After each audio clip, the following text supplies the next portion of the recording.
part of the instructors for today, we have we're fortunate to have with us Dr. Heng Lee. He's the chief proton physicist. He's an associate professor of radiation oncology and molecular radiation science at the Johns Hopkins University. He serves there, like I said, as the chief proton physicist, located at the Sibley Memorial Hospital, where some of us visited a few days ago for the conference. He completed his PhD in electrical and computer engineering at the University of Virginia in Charlottesville shortly before starting as a faculty at Johns Hopkins. His professional interests are in the area of radiation dosimetry, treatment delivery, motion management, and proton therapy. And before joining Johns Hopkins, I understand he was an associate prof of radiation physics at the MD Anderson Cancer Center at Texas. So we have him here with us, and he'll be taking some classes as part of the lecture. All right, so Dr. DeVille will be taking the first lectures that we have. And Dr. DeVille is also going to be logging in shortly. He is the medical director of Johns Hopkins Proton Therapy Center. He is an associate professor of radiation oncology and molecular science at the Johns Hopkins University as well. He, proud to joining Johns Hopkins, he was an assistant professor of radiation oncology at University of Pennsylvania. He earned his medical degree from Brown University and completed the Doris Duke Clinical Research Fellowship at the Yale Cancer Center.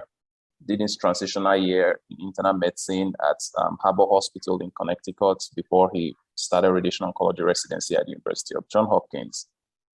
His expertise is in genitourinary malignancy, as you can tell from him teaching on prostate cancer, and he also specializes in soft tissue sarcomas. So Dr. DeVille will be taking the class. And then we have a third panelist with us as well, Betty Florenza. Betty Florenza is the chief dosimetrist at Johns Hopkins University, the Sibley Memorial Cancer Center, where some of us went for the conference. We are very privileged to have you all. Thank you, Betty, for coming. Thank you. All right. So please just take 5 minutes break. We'll give like 5 to 7 minutes break probably, and we'll start in earnest quite very soon while we make the connection work. Thank you.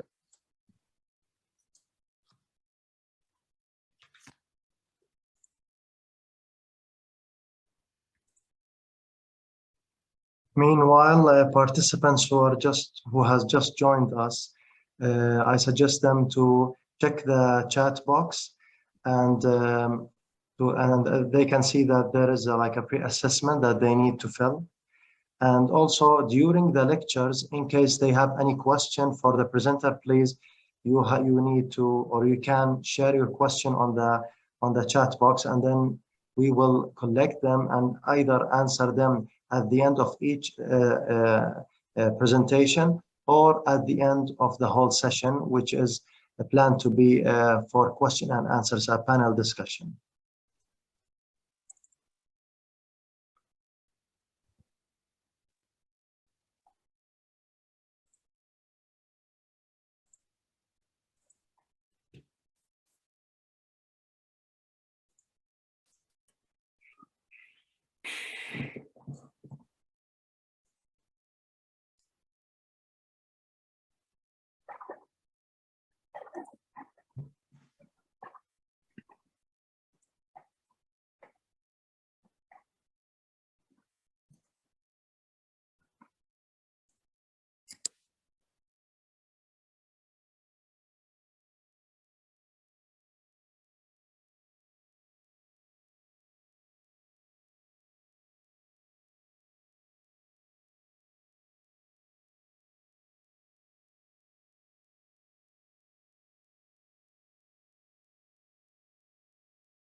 All right. Dr. DeVille has just joined us. And so exactly 3 minutes. And I already introduced him, but just because he's here, I would say 1 or 2 things about him again. So thank you, everyone. So Dr. DeVille is Clinical Director of Radiation Oncology and the Co-Director of the Prostate Cancer Multidisciplinary Clinic at Johns Hopkins University, precisely at the Sibley Memorial Hospital site. So he's an associate professor in the department as well. And he's certified in radiation oncology by the American Board of Radiology. I did told you all that he's an expert in genitourinary malignancy, including prostate cancer, as well as soft tissue sarcoma. He has treated hundreds of patients and has published a ton of publications as well. He earned his medical degree from Brown University, did the Doris Duke Clinical Research Fellowship at Yale Cancer Center, and completed his radiation oncology residency training at University of Pennsylvania. He's here with us today. Thank you very much and welcome, Dr. DeVille. All right, well, thank you for the kind introduction and sorry for a little bit of the delay there on the technical side, but I'm really excited and happy to be with you guys this morning to talk about prostate cancer and hypofractionation. And certainly welcome any questions and comments through the presentation and later throughout the program as well. And I know I have my esteemed colleagues with me, Betty Floreza and Dr. Heng Lee. They'll, I'm sure, introduce themselves later if they haven't. I'll just give a slight warning. I'm actually headed to the airport for a conference. So after the talk, I'll have to turn my camera off, but I plan to stay listening in and can certainly try to answer questions and comments as they come up. So with that, again, I thank you for your attention, and I'm just going to share my screen here so I can get to the presentation.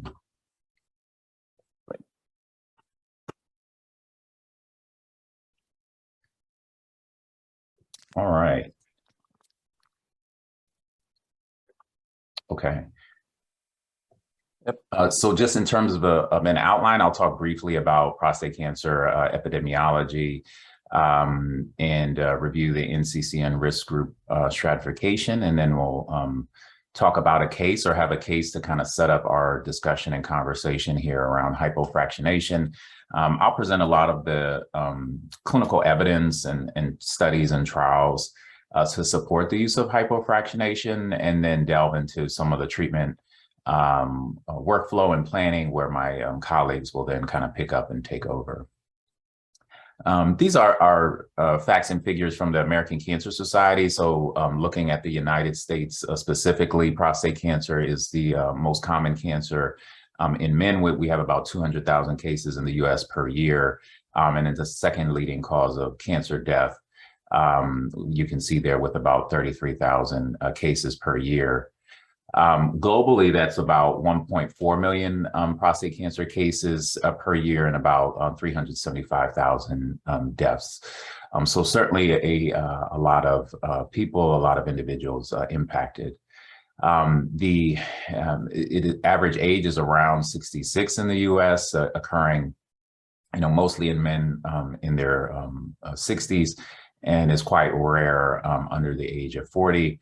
There are no, known specific causes of prostate cancer. We do only kind of know risk factors and associations, some of which are listed there, but in particular, African ancestry, which seems to incur a greater risk. We know that smoking, for example, increases the risk of fatal or lethal prostate cancer. It doesn't necessarily cause prostate cancer, but those men who do get prostate cancer and smoke tend to have higher risk of high risk and metastatic disease. And also obesity and excess body weight are risk factors for both aggressive and fatal prostate cancer. So in terms of behavior modification, these are some of the things that we can be thinking about with our patients as well. I think I've covered some of this, so I'll just fast forward a little bit, but just to say that, prostate cancer, the good part is that most men that are diagnosed with prostate cancer do not need to die from it, particularly if it's picked up at an early stage and treated effectively. And so this is an important point for us. If we catch it at an early stage, the 5-year survival is nearly 100%. But for advanced disease and metastatic disease at the diagnosis, 5-year survival is only 31%. And so that's really what drives our, sort of motivation with prostate cancer treatment, is that while men can have very good outcomes, there is a, proportion of men that won't if they progress to metastasis. And that's why, sort of emphasizing here the importance of timely, effective, and appropriate care. I just want to highlight disparities. I think it's relevant, certainly relevant to this audience, but in the US, we know the incidence for Black men is higher than that of white men. It's about 1 in 6 compared to 1 in 8. And the risk of dying is twice as high for Black men in the US, 1 in 23, as opposed to 1 in 42. And much of this has to do with access to care, and not just access, but again, quality care, completing care. And again, so I emphasize these factors, that these are things that we think about in the US as well. How can we make sure that we're delivering the most efficient and effective treatment to patients? And so with that, I think it sets up our case here nicely. So I'll just review here. So we have a 55-year-old male who's presenting with really no remarkable past medical history. He had a palpable unilateral nodule on his digital rectal exam with his primary care doctor, and then PSA blood test was at a 12. He had a 12-core biopsy with his urologist, which revealed Gleason 4+3 = 7, or grade group 3 disease in 4 out of 12 cores. His gland size is noted to be about 45 cc's, and his AUA score, or the International Prostate Symptom Scale, reading for him is 3 with a bother of 1. So from a urinary symptom standpoint, he doesn't have too much issue or symptoms. So in terms of his risk group stratification, so many folks in the audience are probably well aware of this, but Dr. D'Amico, actually, I don't know if it was mentioned, I trained at the University of Penn, where Dr. D'Amico, Anthony D'Amico, who's now been at Harvard for a long time, did his training and actually used the data set combined with his own from the Penn that originally classified the risk group, created the risk group stratification. And this has kind of evolved over time in terms of parameters that we kind of plug in to do the stratification. But in essence, this takes into account the PSA, the Gleason score, and the tumor stage. And for this patient, plugging those in, we see that the patient falls into the unfavorable intermediate risk group designation, because his PSA is between 10 and 20. He does have a palpable nodule covering about half the gland.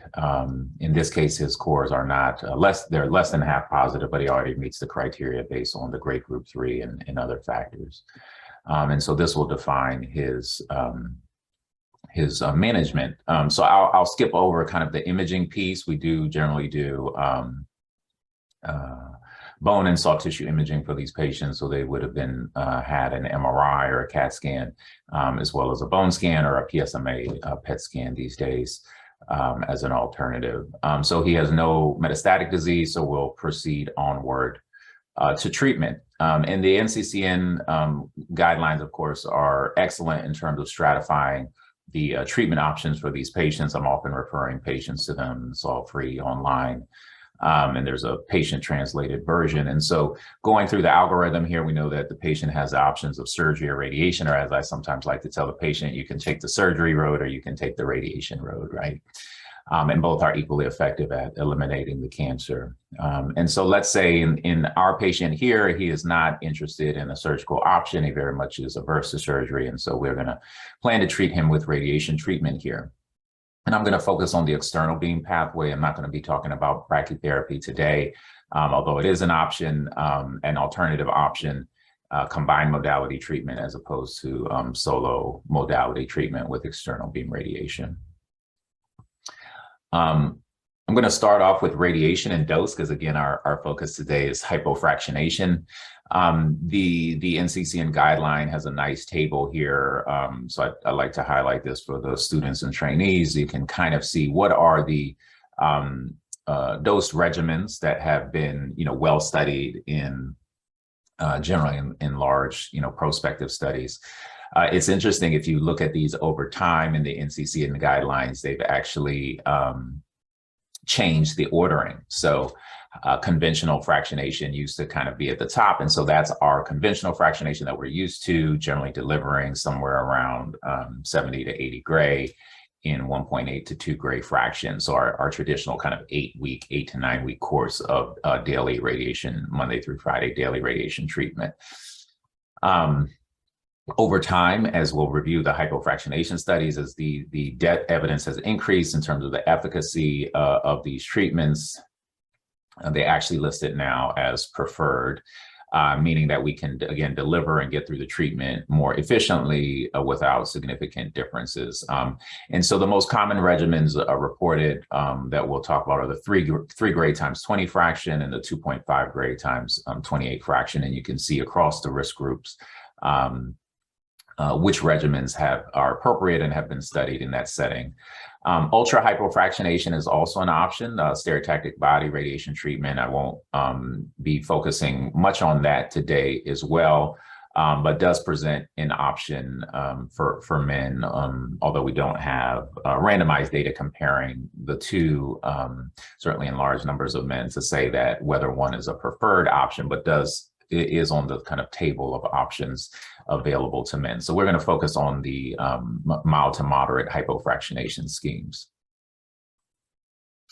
But before we jump into that, how did we arrive at our kind of 8 to 9 week standard dosing? And so there was an era of dose escalation studies, which really established the modern doses that we use, again, in the 78 to low 80 gray range.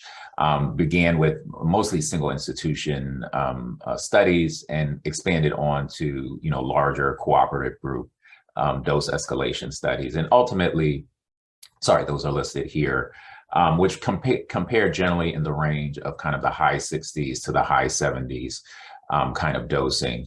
And most of them were all consistent in showing that they didn't translate to a survival benefit, right? Patients weren't living longer because we did dose escalation, but they did see, biochemical control, PSA, progression-free survival benefits. And this often came at the expense of some mild increase in toxicities across some of the studies. And so sort of deemed acceptable to trade off a little bit more, say, rectal toxicity for the benefit of an improved cancer control. And this ultimately culminated in the US, at least, with the RTOG 0126, which was published in JAMA Oncology 2018, the longer term results. So this was a trial of 1,500 men across the United States at 104 different institutions. They had a median follow-up of 8.5 years. And essentially demonstrated, I'm going to just show on the next slide, much as what those other studies showed as well, that we had no changes in overall survival. Those curves did not differ, or prostate cancer specific mortality, but we see, clear benefits in PSA control, biochemical control, using either of the older or the newer failure definitions of the nadir +2. The other important point to mention is that they also saw less need for salvage therapy. So there was less local failures within the prostate, including less need for cryotherapy or brachytherapy. Excuse me. Again, this is just worth noting that the dose escalation studies did lead to increased toxicity, mild increases. This is grade 2 or greater. So if we think about our grading scale, I don't have it broken down in a slide, but grade 0 meaning no toxicity, grade 1 being mild, often not requiring any intervention, grade 2 being perhaps some mild intervention indicated, and grade 3 is when we start to get in the more severe range, where there might be a procedure in laser argon plasma coagulation, say for rectal bleeding. And then grade 4 being surgery, grade 5 being death. And so you can see, even though it's a slight increase, these are very modest grade 2 toxicities. All right, so that establishes our standard or conventional fractionation in the doses that we currently use. So what about hypofractionation? What's the rationale for us considering, besides the logistical convenience, efficiency, the benefits from that perspective, the potential biologic benefits were noted early on. And so if we think about the alpha beta ratio and effects for tumors and early responding tissues, sort of like acute toxicities compared to normal tissues and potential late effects. We all remember from our kind of radiation biology, these numbers of 10 is kind of often used for tumor and 3 for these normal tissue late effects. And you can see that, increasing the dose has more of an impact the lower the alpha beta ratio. Oops. But what's different about prostate cancer? So we hear often that, patients will come in asking, I hear prostate cancer is slower growing or prostate cancer can be more indolent. And so, there is this unique biology of prostate cancer that there are a low proportion of cells that are actually actively progressing through the cell cycle. And we see that in the response from radiation being very slow. So, it takes a while. In fact, for patients who are not getting hormonal therapy, I'm generally counseling them that it takes about 18 to 24 months for their PSA to truly nadir. And even in patients who have serial biopsies over time after treatment, even though they have no, residual active disease, it takes, to see kind of complete regression. It may take often up to 2 to 3 years or longer to see that in pathology studies. And the doubling times, are also can be, quite long for patients. And so, radiobiology studies have over time demonstrated that the alpha beta ratio for prostate cancer is probably quite lower than the 10 and even the 3. And you can see some of the various studies that examine that. And again, I mentioned that increased sensitivity, the lower the alpha beta ratio. And so when we add prostate cancer to this curve, we can see that we continue to have potential gain as we increase the daily dose for prostate cancer treatment. If we plug this into a BED calculation, you can see that for the conventional arm that I'll talk about of one of the trials, that the BED for prostate cancer, if we consider at 1.5, is 172 with this regimen. But you can see that for a stereotactic regimen, which would be 7.25 in 5 fractions, the BED is much higher. And that would be the equivalent, that would require going all the way to 90 gray in 2 gray fractions to achieve a similar biologically effective dose. And you can see that then the BED for the normal tissue effects is much higher in this regimen, at least in the late tissue effects, compared to the stereotactic. So all of that provides the rationale for pursuing a hypofractionation strategy. And this is just a summary slide. I'll show it again toward the end of the main trials that establish the benefits. So we'll be talking about CHIP, PROPHET, and the NRG, sort of a European, Canadian, and US trial. The non-US trials used the regimen of 3 gray in 20 fractions going to 60 gray, comparing it to a slightly lower and a slightly higher dose. And you can see that all of these ultimately have similar efficacy. They have a non-inferiority design and show that these regimens are just as effective as the more protracted or conventional course of radiation. And most of them show similar graded toxicity and patient-reported outcome toxicity, with the exception of slight increase in the US NRG trial. So let's go through those. Okay.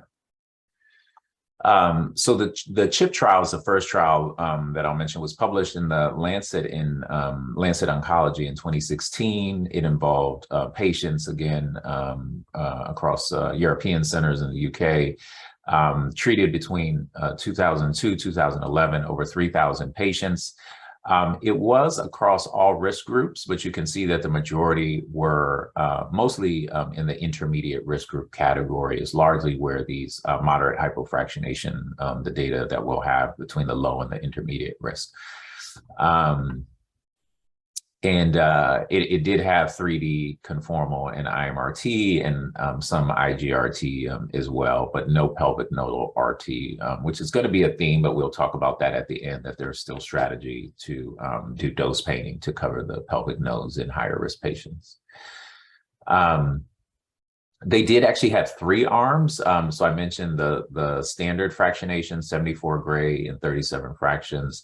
They were treated 2 different additional arms, one to just 57 gray and the other to 60 gray. And we'll see that it's actually the 60 gray that's deemed non-inferior, and the 57 gray arm did a little bit worse.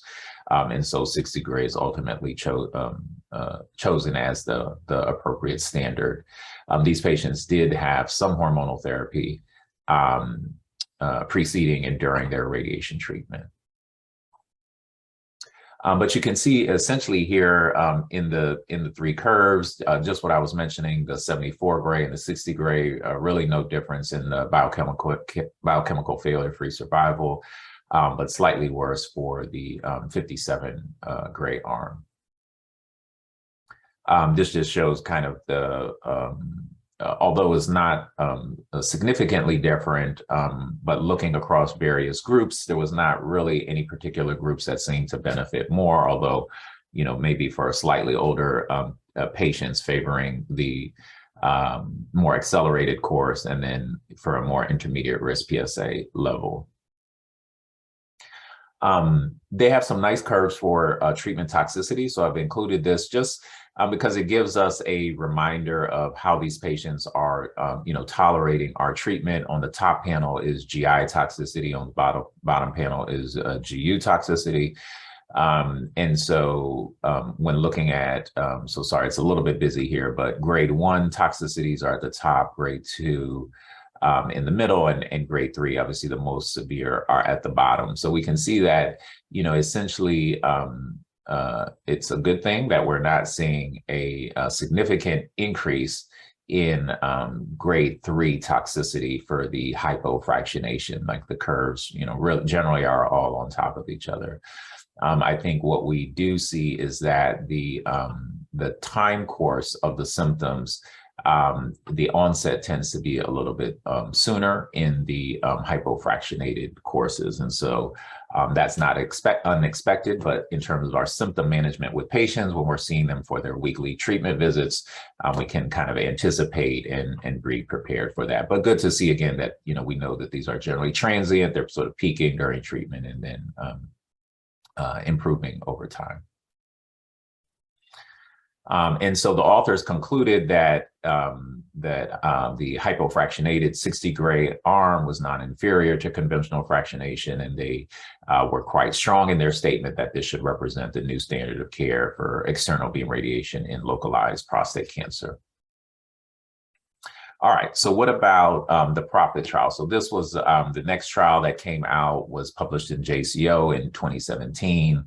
I believe it was across Canadian centers, as I mentioned, treated patients from 1,200 patients from 2006 to 2011, mostly intermediate risk patients.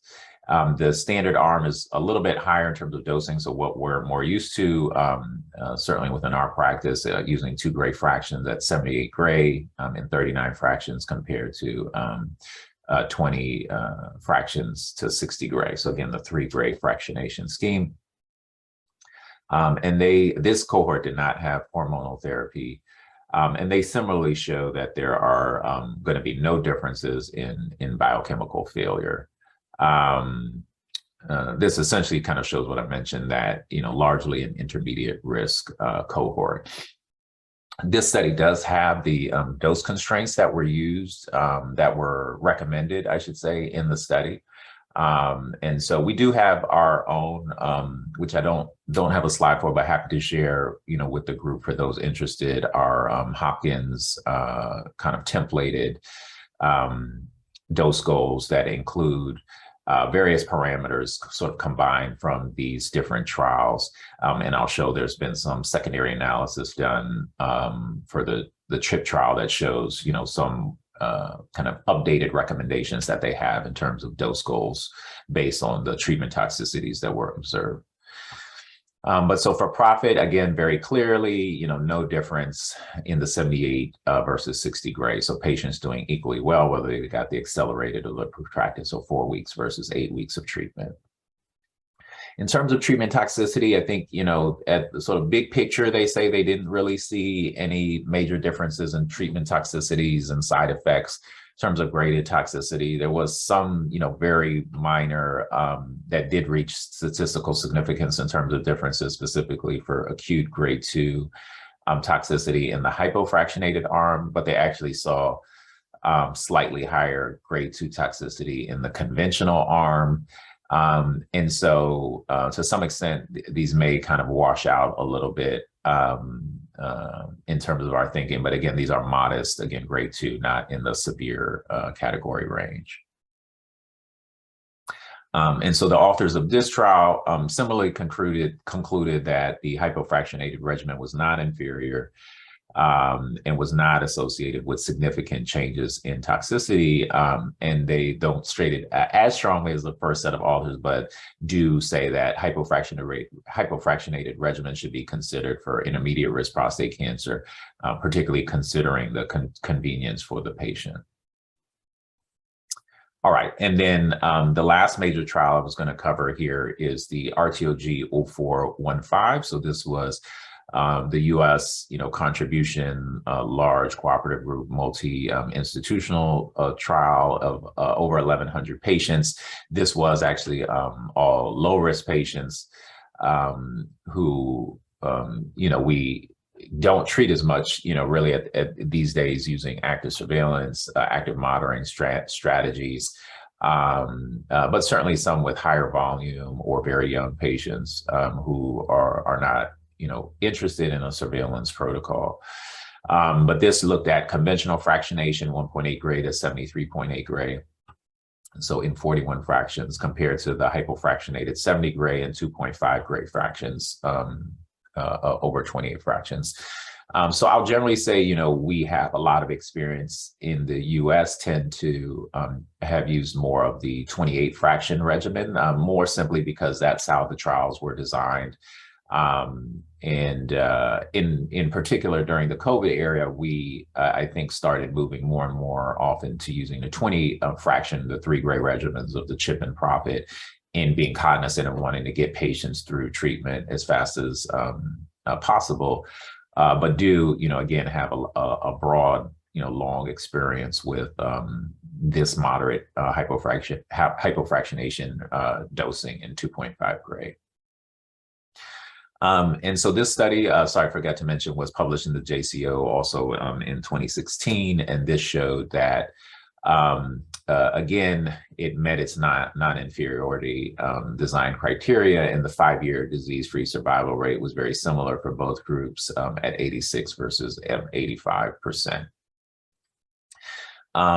If you recall, when I showed that original table, this RTOG study is the one that suggested a slight increase in GI and GU toxicity in the hypofractionated arm. And that's sort of just pointing out specifically where that was showing up in late GI toxicity, again, grade 2, late GI toxicity, late GU toxicity, again, grade 2. And so these, to some extent, it's a little bit reassuring that it's in the grade 2 and not in the higher grade 3 scenarios that might require something more invasive like that APC ablation or, other types of stricture dilation or something like that that's more invasive. So these are generally milder type symptoms that can be managed with, say, suppositories or those sorts of things. There was a subsequent follow-up companion study looking at the patient-reported outcomes. So this was published in JAMA Oncology in 2019, just kind of trying to hone in on this differences in toxicity profile And really all they sort of globally concluded that there was no significant differences in these patient-reported outcomes at 6, 12, 24, or 60 months. The only slight change they did see was mostly at 12 months, and that's what the table shows, that they had a slightly worse decrement in their bowel scores that they reported at the 12-month mark, which later, resolved. So sort of a transient decline at that point. Again, these are all sort of mild to modest, but just kind of honing in on the timeline, the time course of when that might occur. And just a kind of a plug on the patient-reported outcome questionnaires. There are some who may be very familiar. We utilize these in our clinic, routinely, both I mentioned before, the IPSS score, the International Prostate Symptoms Score scale, and we also use the SHIM, the Sexual Health Inventory for men, or the IIEF, which look at erectile function. But really the EPIC composite is a more comprehensive, which covers all the domains there, as you can see: bowel, urinary, sexual, and hormonal function. So we do these at all of our patient encounters. So the initial consultation, some of our studies actually do it serially during the treatment course periodically, and then we can collect them at every follow-up visit. And this helps to give that opportunity for the patient to provide, their subjective score, their experience, as opposed to the physician or the clinician graded treatment toxicity. So kind of a balance to see how, each is scoring or classifying potentially the same symptoms that they're experiencing, and gives valuable data, really, that you can follow over time to sort of quantify the subjective experience that the patients are having. So in conclusion for the RTOG study, the authors concluded that, low-risk prostate cancer, for low-risk prostate cancer, the 70 gray was not inferior to, in 28 fractions, so that 2.5 gray regimen was not inferior to the 1.8 in 41 to 73.8. Although, again, there was this sort of mild difference in some late GI and GU events. So this is just that recap of the slide I showed before. This is actually taken from the consensus guidelines that were produced by the AUA and ASTRO, published, I think, in 2018. Sorry, I'll have a slideshow, and so this, you can pull that information from there as well. But overall, showing that these hypofractionated regimens, patients are doing very well with them and having generally similar toxicities. Although it can give, some caution for patients that if you do see that have a, large amount of either GI or GU baseline comorbidity, BPH, classic benign prostatic hypertrophy, very large prostate gland with a high IPSS or AUA score, may suggest to steer towards a more conventional fractionation in that setting. This is a secondary analysis I mentioned before. So for the CHIP trial, they went back, and this was published in the Red Journal in 2020.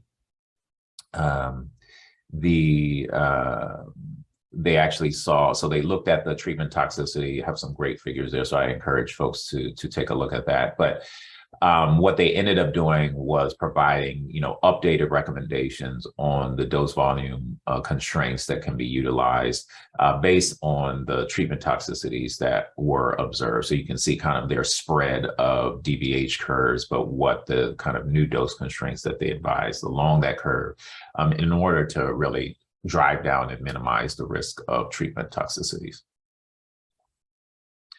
And similarly, there is a editorial that was published in the Red Journal a few years ago by one of my former colleagues at Penn, Dr. Justin Beckelman, and Dr. Robert Lee from Duke, who was the primary author of the RTOG hypofractionation study. And he provides there what are the dose volume histogram, the dose goals constraints that they've utilized for this regimen specifically. And so again, a lot of good data out there correlated with treatment toxicity that can be used to help inform the dose goals and constraints.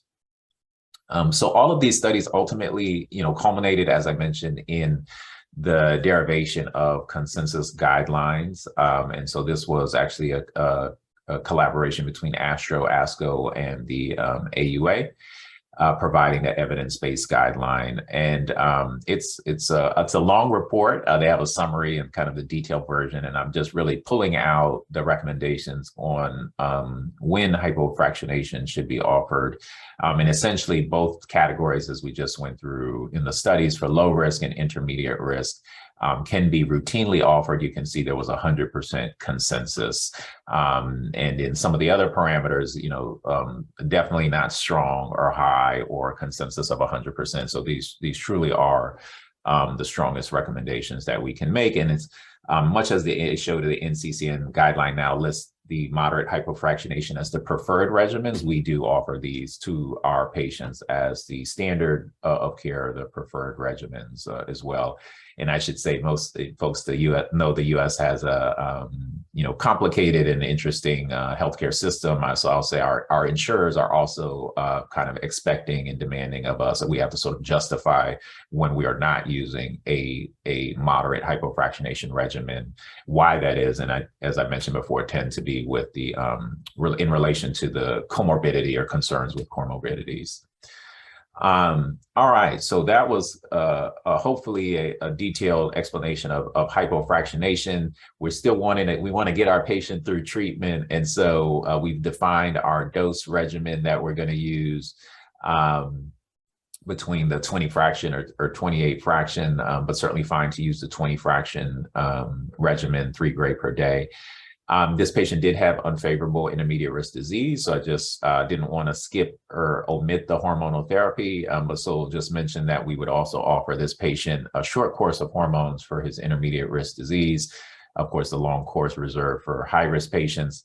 Largely, this stems, there are numerous trials now, establishing the benefit for hormones and continuously trying to dig in, and particularly in the favorable intermediate risk and other subcategories who really needs hormonal therapy. But some of the older ones I mentioned is the D'Amico trial, I'll show from published in JAMA, and then the RTOG 9408.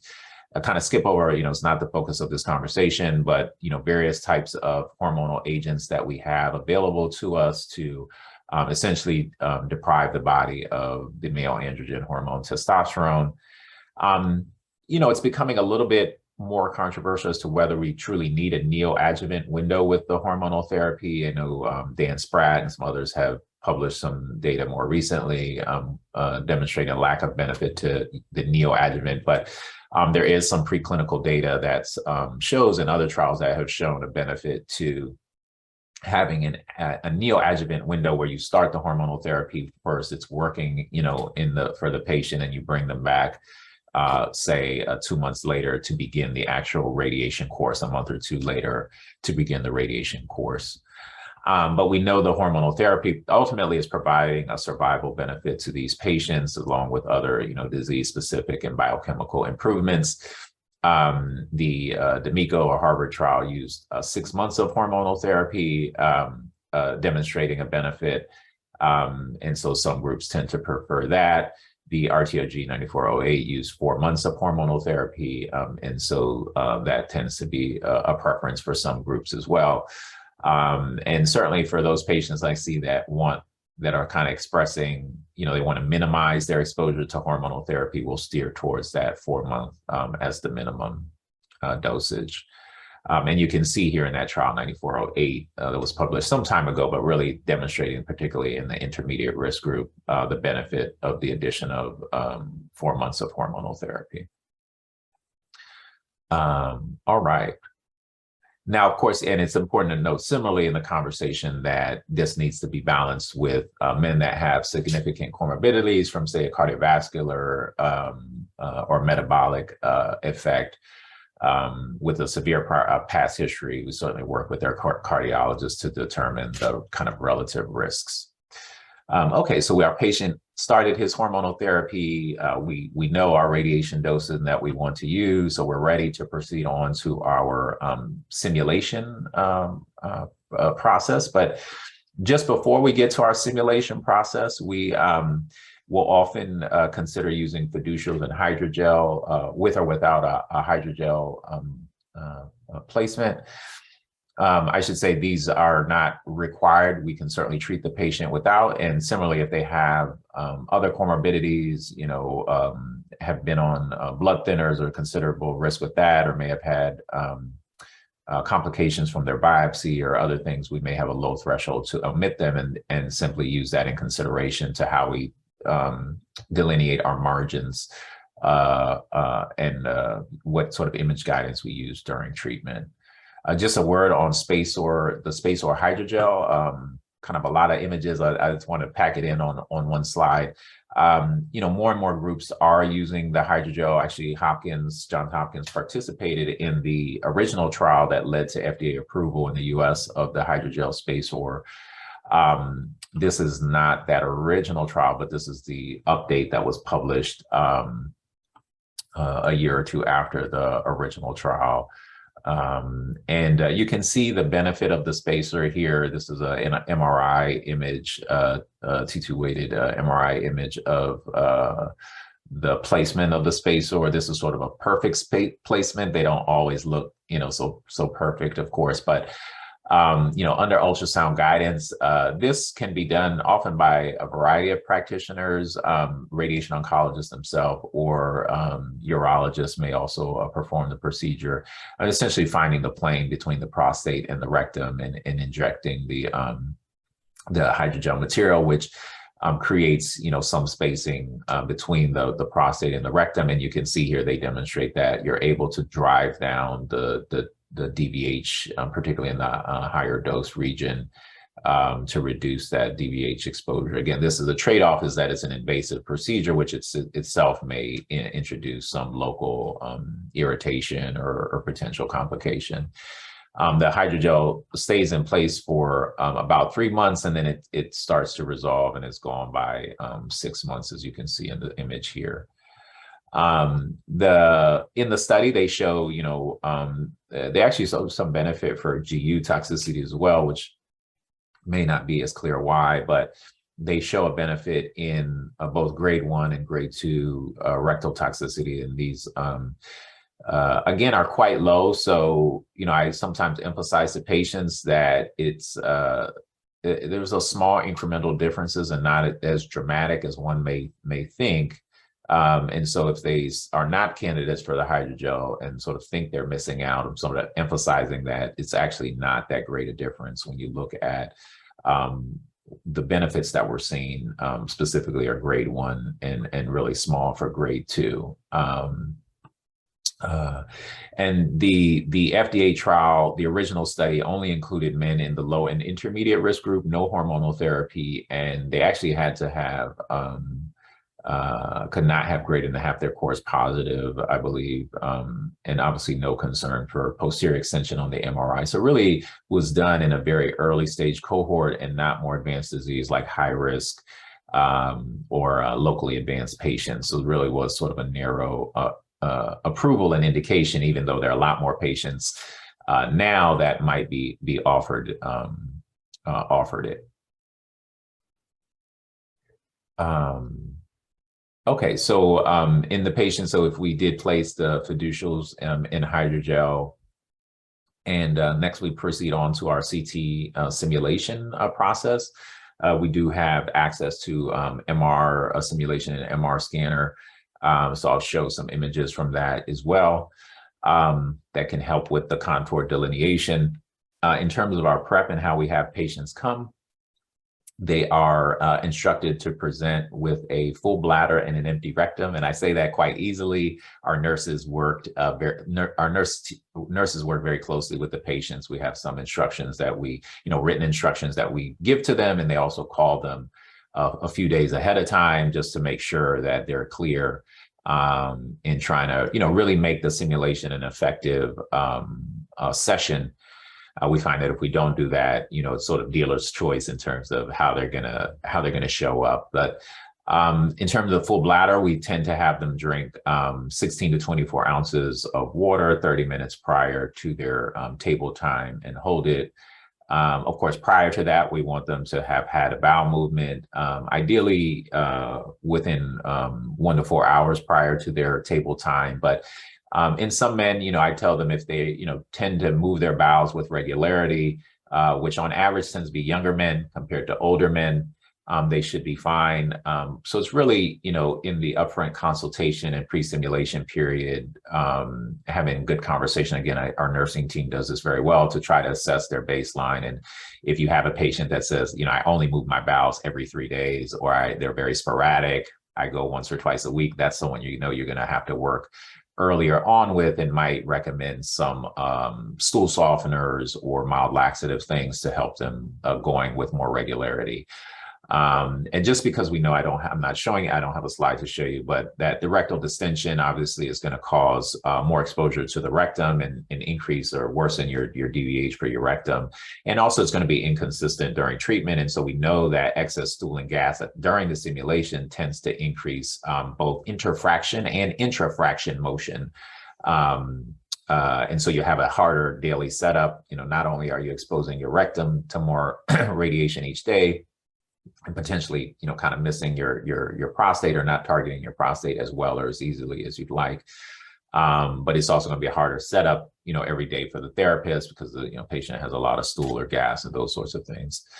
Of course, the bladder filling is easier for some than others. The guy that has, very large prostate, a lot of lower urinary tract symptoms, urgency, or those sorts of things they're going to have a tougher time with achieving that as well. So, these can often be challenging, it's just for the patient, and kind of, working with them, counseling them and reassuring them becomes important, particularly in the beginning course. I tend to tell patients the first week or two is really around them figuring this all out, letting the body adjust to this process.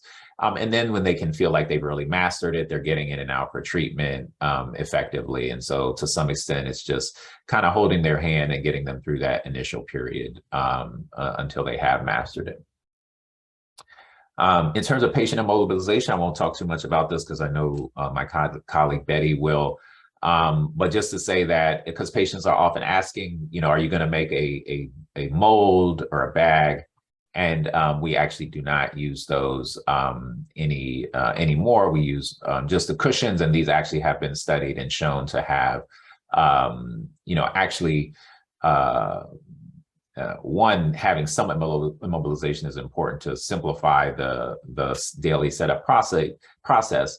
But actually, studies have been done looking at the various immobilization devices and found that just the cushions were actually more reproducible. You had less interfraction and intrafraction motion because the patient's more comfortable in the supine position with just the cushion immobilization, and not in a sort of rigid device, either in supine or prone. After the simulation occurs, of course, we're going to be contouring out, and Betty will have some nice images of that, but just to show, the process of delineating the prostate. You can see the fiducial marker. This is actually a margin. Usually we contour the fiducial with us and then place a slight margin for the therapist. The femoral heads, the hydrogel, you can see is contoured. This is actually the newer hydrogel, which is called the Spacer View. The older one you could only see on the MRI, but the new one contains some small amount of contrast, and you can see it on the scan. And you can see a rectum. Of course, when the image is picked, it's always kind of the most sort of perfect one. And then you can see here the nice correlate with the MRI gland and the sort of peripheral zone where the cancer tends to be. Of course, I'm not going to belabor through this, but we can see our concepts of delineating the GTV, CTV, and PTV, accounting for both internal margin, so patient, internal motion, and then the setup margin for the variability, and how with each of our treatment techniques, we might be decreasing those PTV margins as much as possible, and the benefit of having daily imaging. That's compared to our 2D era where we had to have very broad margins without the availability of onboard imaging. Just a note on the benefit of the MRI. As I mentioned, we do have access to an MRI simulator, and I know, some practices, if they don't, they can use deformable registration. If the patient does have a existing MRI, they can use deformable registration to try to aid in some of the contour delineation. This is kind of a classic study that was published many years ago, but showing the benefits of the use of the MRI. So it shows, comparison slices of the MRI on the left and the CT on the right, and how it can really help you distinguish the penile bulb, sort of the delineation of the apex, kind of the superior and inferior borders in particular of your target, sort of where you stop, where you start contouring, I should say, and then where you stop contouring, but can help you with delineation of the penile bulb, the genitourinary diaphragm, and then ultimately the apex of the prostate. And they kind of say that, essentially you can contour the prostate well with the CT.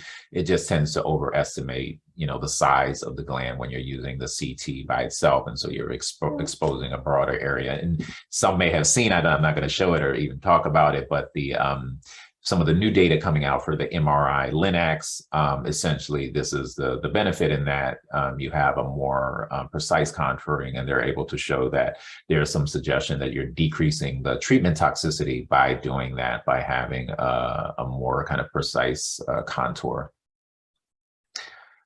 So that was the apex. I kind of mentioned similarly how the MR can help you distinguish in some cases the superior, sort of where the bladder, particularly for that median lobe that's sort of punching in or pushing into the bladder, sort of where the prostate ends and the bladder begins. And I kind of didn't mention it, but in the anterior dimension, that anterior fibromuscular stroma, we can see that it can also help you distinguish, so you're not necessarily over contouring in that region as well. So those are some of the benefits of utilizing the MRI. I think the other interesting piece from this paper is they talk about how once you do this frequently, there's actually this, kind of learning curve where you actually, when you're sort of contouring or visualizing on the MRI, it actually helps you become more efficient and effective at contouring on the CT scan without an MRI. So there's sort of this kind of added benefit for, say, if you have a patient who can't have an MR, they've got a implanted cardiac device or some other sort of contraindication, severe claustrophobia that they can't kind of manage through. All right, I'm just doing a time check here. I know the time is probably for my allotment is getting short, but I think I just have a couple of more slides. Just wanted to plug, of course, the RTOG contouring atlases. All of this is available free online where you can access it. I like to joke with the residents that, when I was a resident, these didn't exist, or I think like the first one was just being, came out. And so these really are, almost a luxury to be able to have, a standardized data set that you can, use and review and kind of compare your own contours to. And so this just shows, the RTOG pelvic atlas for contouring. I guess worth highlighting that the bowel, folks tend to contour different ways. Of course, you can contour the small bowel versus the large bowel loops and prescribe different dose constraints versus the bowel cavity or the bowel bag. We tend to use more of the bowel cavity or bowel bag, knowing that particularly on the prostate course, many treatments, there's going to be a lot more variability. But if you're using, like, say, a stereotactic technique, or you're boosting a patient that has a visible node that you want to get higher dose into, then also contouring the loops might be effective if you kind of see there's a loop of bowel that's plastered, right against the node or whatever you're targeting. Along the same lines, the lymph node contour, elective nodal contour is also available online, and this was just updated more recently in terms of demonstrating, some tweaks were made in terms of what represents the effective pelvic nodal contour. And then we would plan this patient with IMRT, intensity modulated radiation therapy. I think may have been mentioned, I'm also at a proton center at Hopkins. I'm not showing any proton therapy today, obviously a more limited resource with only 40 centers in the country, in the US, and 100 globally. So we do treat patients with both, actually. And so in this case, we're treating the patient with IMRT. Betty will show some nice images of our treatment plans. And I always like to just highlight, you know, we have evolved over time. And it's the reason why we can use these accelerated courses of radiation, why we can move into hypofractionation, kind of sharing with the patient as we moved from the 2D era, our treatments have become more conformal. You know, you can see there was a lot of rectum valve receiving the full prescription dose. When patients tell me they know someone who had a really bad experience with radiation and severe burns, I always ask them, how long ago was that? Because likely it was, and it generally always tends to be in this 2D era, you know, long ago. But as we moved to both 3D conformal, IMRT, and now our rapid arc or VMAT, you know, delivery methods, we can really, you know, again, spare at the expense of kind of spraying some of that lower and intermediate dose around, we can really, you know, limit the prescription dose well effectively to the prostate and create very steep dose gradients. In terms of, I'm going to skip over the IGRT. I think I talked some about that. We use onboard imaging each day with a KV and cone beam, and I know that Dr. Lee will be talking about that during the physics portion. And just to say that, you know, using the daily cone beam, certainly I'm assured by our dosimetry and physics groups that the dose exposure has been driven down in, you know, in these machines and the Linacs and the over time. So we're exposing patients to less radiation when we use these additional scans for their daily setup, but it does allow us to use tighter, more narrow margins during the treatment delivery when we use the onboard imaging. Oh, I just wanted to also say, so in that first case, we had an intermediate risk patient. And so we prescribed our hypofractionated radiation. We gave him a short course of hormones. We delivered our radiation treatment. Hopefully he's doing fine and well. If we had another similar case, somewhat young guy who's got a palpable nodule that feels more locally advanced, a higher PSA, and his biopsy is now Gleason 9, we could still deliver a hypofractionated radiation course. In this case, we'd use potentially similar dose, and I mentioned we often tend to steer to the 2.5 just because of our historical experience. And in this case, we prescribe, treat the elective pelvic nodes to 50.4 gray in 1.8 gray fraction, 28 fractions as well. So sort of a dose painting technique that Betty will show in our dosimetry plans. And we'd offer the patient a longer term course of hormonal therapy, some controversy, but kind of some data supporting 18 months and others for a slightly longer 28 to 36 months. And that's what's delineated in the NCCN guidelines. You can see essentially that sort of first pathway that we'd be offering. There is some question of potential benefit. Chemotherapy we don't use as well. There's some limited RTOJ data supporting that. And emerging data, I should say, for more advanced hormonal therapy up front. I think this may be an era we're moving into for utilizing abiraterone on top of conventional hormonal therapy. For the very, very high-risk patients who don't have visible metastasis yet, but likely have some micrometastatic disease. And so in summary, you can see that there, even for the high-risk patients, that the accelerated courses, the moderate hypofractionation remains an option. This previously didn't have a checkbox here, so we can move into that as well. So with that, I thank you for your attention on this initial portion of the talk. I'm happy to take any comments or questions now, maybe for a few minutes, and then I can pass it off to my colleagues. And like I said, I can kind of stay in the background.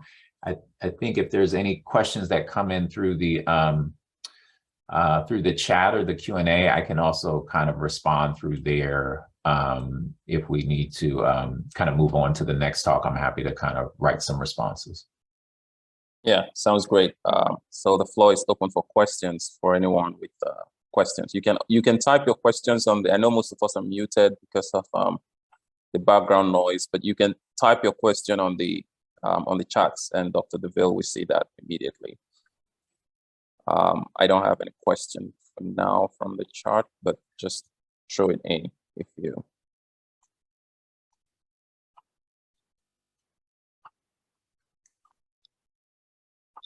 So there was a question to which dose you boost positive lymph nodes with 28 fraction regime. Yeah, it's a good question. I was kind of thinking about it. I was talking through. So usually, I don't have a good evidence-based, response for you. I think this is kind of in that area. We know that node positive disease, historically only about 10% of prostate cancer patients present with, node positive non-metastatic, the kind of N1, M0 category. So historical trials have been attempted, but just not a large population. But in any case, we know these patients show up to us. And also the new tracers, the PET scans are picking up these, smaller lymph node deposits. So I think we're sort of learning and figuring out how to integrate that into the treatment, but also what are the appropriate doses.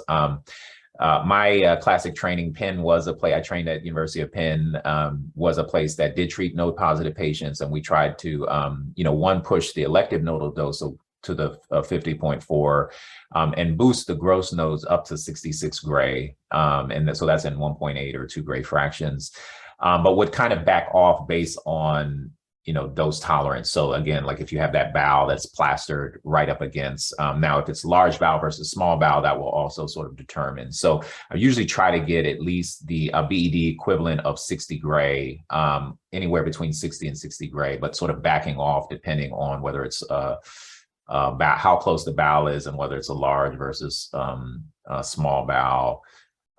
So in that case, you're usually pushing it maybe like 2.1 or 2.2 in terms of the dose painting. Yeah. Thanks, Dr. DeVille. I had a question. So you did talk about patients with baseline cardiovascular problems, not being candidates for ADT. Is there any specific ADT you use at your center, say, besides the standard Lupron shots or something? Like I know there's talk about Regulex or something. Yeah. Yeah, no, we've moved toward, we do use Relugelix as one of the newer agents. Again, if we can get an authorization and, those sorts of things. The benefit of the Relugelix, so it is, does the androgen receptor antagonist instead of agonist. So they sort of prevent it from having that flare. Their testosterone level is dropping lower. And the main trial that led to the approval did show that there was less cardiovascular events. It cut the risk of cardiovascular events in half, but don't quote me on the numbers, but it's, something like 5 versus 2.9%. So that, again, absolute benefits percentages are small, but, they say it cut it in half, right? So there is some true benefit there. So we do use that for patients with cardiovascular disease. I also tend to use it for patients. There's a faster testosterone recovery. So they actually can, if they're worried about that, particularly younger patients, there's always trade-off though. So the Relugelix has, an issue with QTC prolongation. So, some of the patients, we have had some patients who develop arrhythmias and need to stop and switch. So it's sometimes, there's always a trade-off where it may be improving one domain that there might be a risk in another domain. So none of them are, there's sort of no easy win often in this situation. I think, generally kind of working closely with the cardiologist or sort of prompting the cardiologist ahead of time to do any cardiovascular workup if it's outdated or those sorts of things are probably going to be helpful on the front end as opposed to later when something pops up. Yeah. So I have a question here for you. This person, name is, from Jalil, all from the way from Iraq. She's asking, in case of pelvic lymph node involvement, do you prefer neoadjuvant hormonal therapy or immediate concurrent hormonal therapy with radiation? Yeah, no, this is a great question. So we tend to, I do think that's a category where the neoadjuvant window is definitely helpful to shrink. You can try to shrink those lymph nodes because very often, especially if you have big bulky nodes, like a 2-centimeter node, right up against the bowel.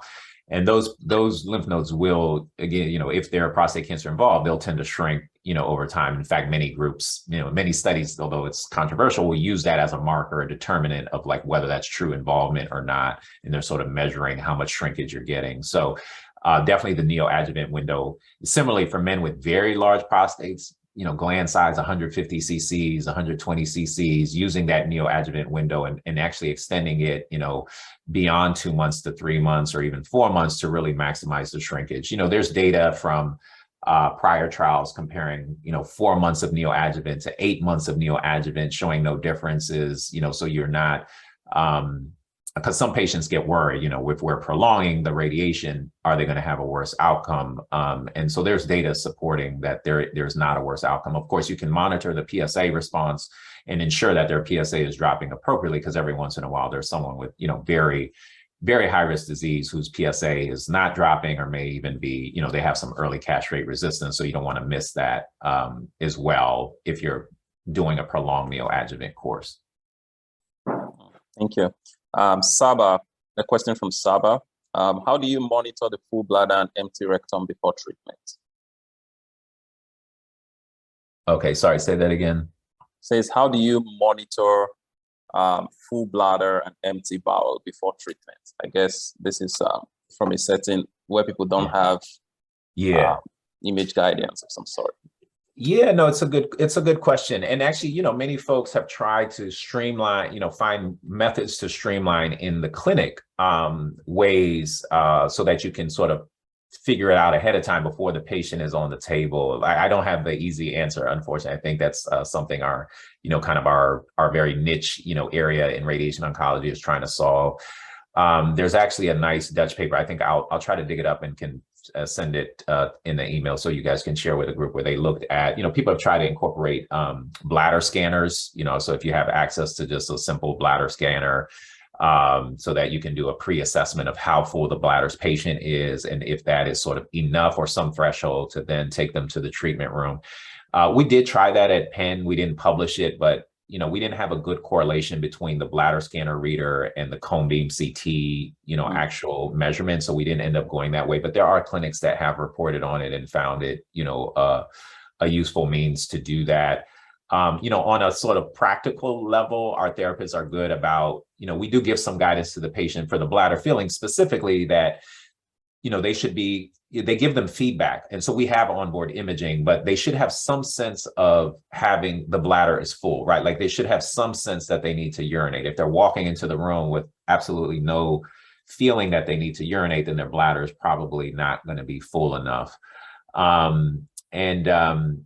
The other thing is sort of some centers, like where we didn't, for example, on the proton side, where we did not have onboard imaging when I was at Penn, we would do periodic, CT simulations like weekly or every other week, something like that, just to get some assessment of like a verification scan to know, is this patient filling their bladder? So I guess if you do have true concerns, there are some ways probably to sort of figure out, is this patient filling their bladder at all during treatment or not? But giving them some of that feedback loop to say, okay, you should have some pressure sensation that you need to urinate.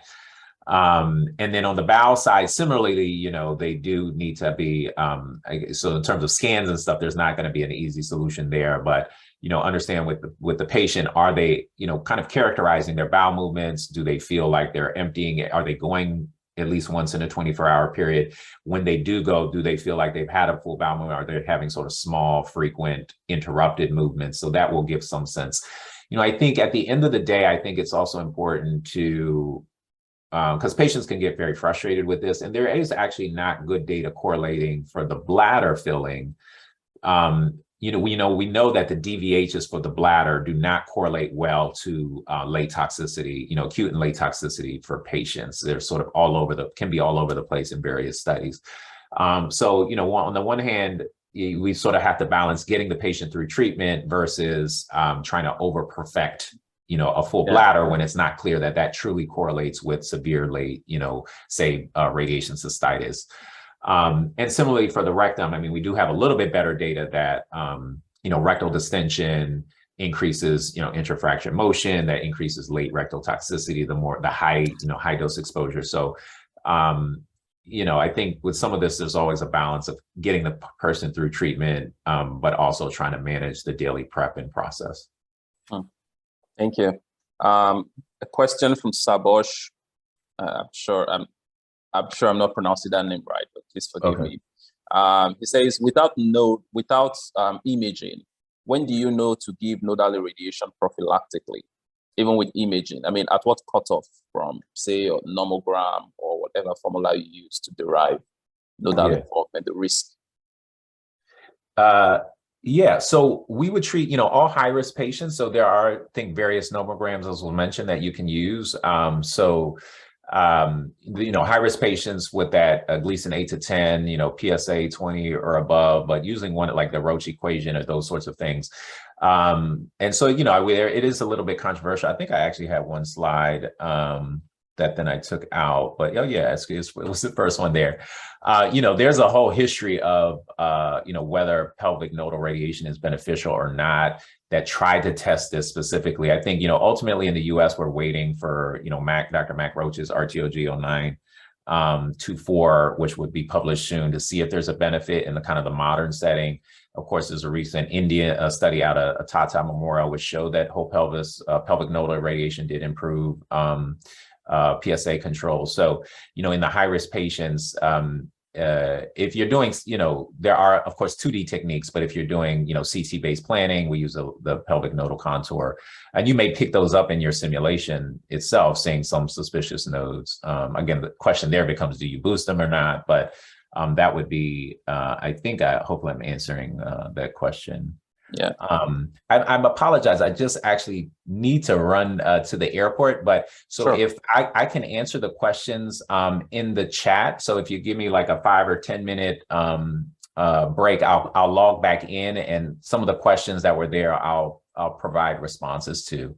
And I'll pass it off to the next speaker. Okay. All right. Dr. Kurt, we are collecting all these questions. So even if you didn't have the time to answer it now, we will collect it and collect your answers and then put it as a PDF at the end. So perfect. We wish you a safe trip, Doctor. Perfect. Thank you so much. It's wonderful speaking to you guys. I'm so sorry I couldn't stay longer, but I really look forward to engaging with you guys in the future as well. It's really impressed with all the efforts that you guys are doing. So thanks again. Thank you very much. Okay. All right. So we welcome our second guest. She is no other person than Betty Florenza. Yeah, she's the chief dosimetrist at Johns Hopkins University Sibley Memorial Cancer Center, like Ella said. And she works with Dr. DeVille as well. Thank you for joining us, Betty. Thank you. Podium is yours. I'm going to share my screen now. Sure. Perfect. Thank you. So, like you just said, that I am the chief dosimetrist at Sibley Memorial. I oversee the dosimetry process for the proton side as well as the photon side. My talk will focus on the technical aspect of what we do from simulation to dosimetry. Most of the things that is in my slide right now is somewhat touched by Dr. DeVille. I will try to elaborate a little bit on it as much as I can. Again, I've been with Johns Hopkins since 2012. So the objective of my talk is going to discuss a little bit about immobilization planning, whether it is VMAT planning, IMRTs, plan evaluation, and once we do that, what we do in terms of to accurately treat the patient, IGRT in that aspect. So once everything is settled with the patient coaching, nurses and all that, the next step is to bring the patient and do a simulation. In our department, we have simulation, a CT scanner, as well as an MRI scanner. So once we bring, the patients are coached, consulted, and are ready to go. So we would make sure that they come in a little bit early into our department, given water to drink, between 18 to 24 ounces of water, and have them sit there for 30 minutes to make sure that what the bladder feeling is accurate. We also encourage them to come in with empty rectum, and making sure that they had been prepped throughout the whole time.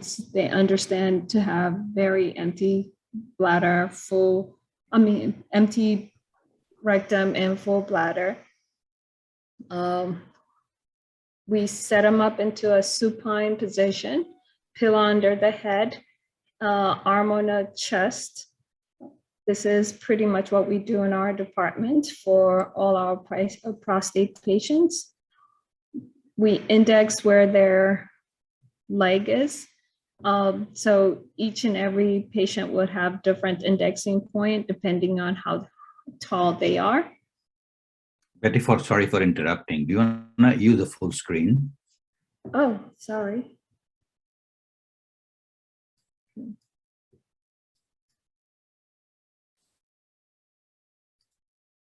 Okay. Is that better? Perfect. Thank you. Okay. Okay. So again, we want them to have a full bladder, empty rectum, and supine position, arm on the chest and indexed there where the knee is. Once we are happy with their positioning, we got to make sure that the patient is comfortable and relaxed, straight pelvis. Reproducibility is very, very important from simulation on, because if they're not comfortable in their position at that point, it's going to be very hard to reproduce their treatment in daily treatment, which will lead back to resimming, replanning, and all that. So it's very, very important to have a patient in a very comfortable and reproducible position.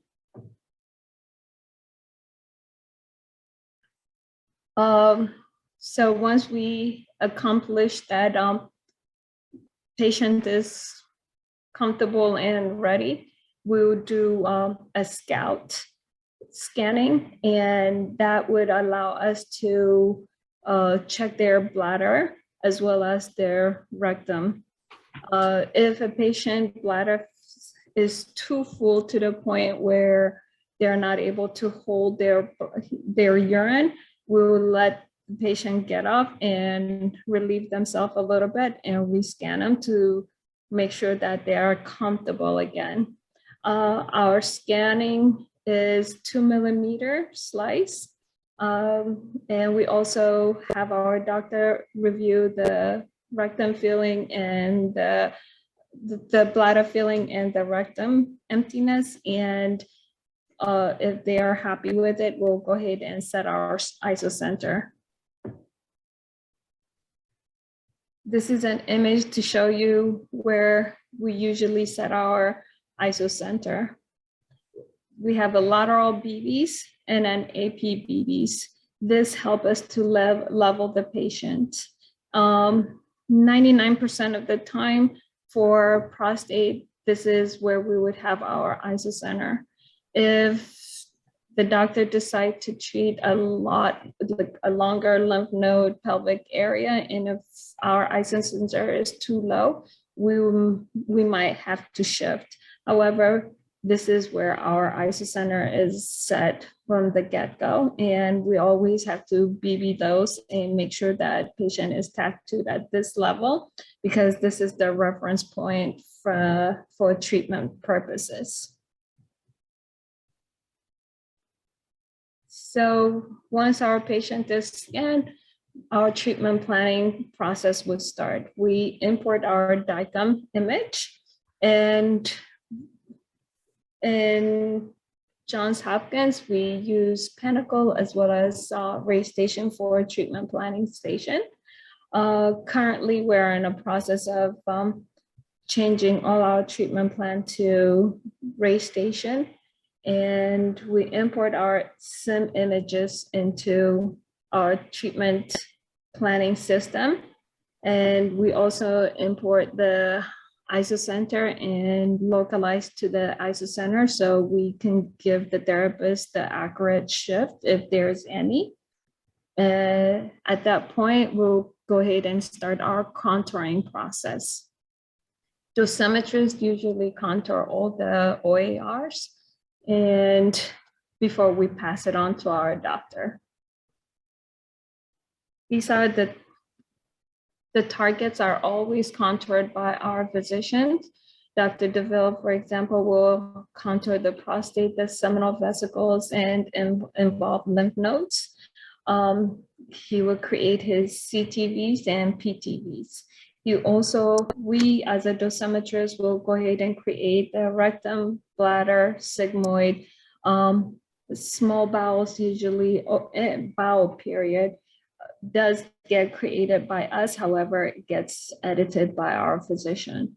Femoral head, penile bulbs are also somewhat created by us. All the normal structure that we create is also revised and recontoured if need to be by physicians. Once we get our contours back, we will start our treatment planning process. We plan with the 2 millimeter dose grid. We have 2 arcs that we do, and they are 4 full arcs. We start with 182 to 187 gantry angle, and we'll also come back and do 178 to 182. So we do 1 full arc clockwise and then come back and do a counterclockwise. Our gantry spacings are between 2 to 3 degrees per angle. And VMAT field designs we always use between 5 to 10 degree collimator angle.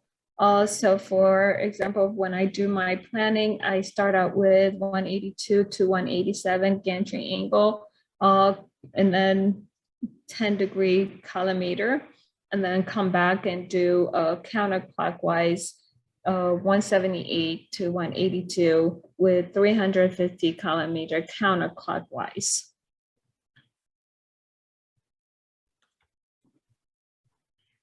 Typically, we use 6 MV energy for our prostate. I have seen some doctors using 10 MV for very large patients, but in our clinic, 99% of the time, we do use 6 MV as a typical energy for our treatment plan. This particular case that Dr. DeVille treated was a hypofractionation regimen. We treated the whole pelvis, the prostate going to 7,000, the SV is going to 63 centigrade, and the PTV vessels going to 50/40. And so all this is being treated all at the same time. 28 fraction, SIB, the red is showing the 7,000 dose. The orangish color that you're looking at is the 63 that is giving dose to the seminal vesicle, and the remaining 50/40 is for the nodal areas. This is the DVH that shows what we have done in regard to the dose goals. Dose goals are provided by the doctor, and these are what he requires of us to do. The yellow is the DVH for the bladder, and the brown, as you can see right here, is the dose that we are, the DVH for the rectum. The orange and the green that you're looking at is the DVH for the femoral head. And this green line that you're looking at is for the penile bulb. Usually I start out to make sure that, I'm gonna go back one more time. when he's evaluating his plans, what he's looking at is where the 50% isodose line is in relationship to the rectum. He measures around 1 cm to make sure that we have a really tight 50% isodose line bisecting the rectum volume. He also looks at the DVH for the bladder, the max dose, and the penile bulb.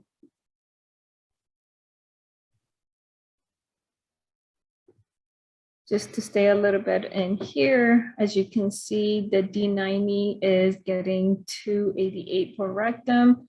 The average dose is around 3218 centigrade, and the max dose is around 7159. And we can show you that in the clinical goal that he provides us with. 1 cc is getting around 70 to 10. 10 cc is getting 70, which is the prescription dose. And the 50% isodose line is getting around 38% of the volume is getting 35. PTV coverage, for the vessels, he asked for 95% of it to get 98% of the dose, which we're getting around 99%, almost 100% of the volume is getting that. CTV vessels, he would like to get 98 or more to get 4939. We have about 100% of the volume getting that prescription.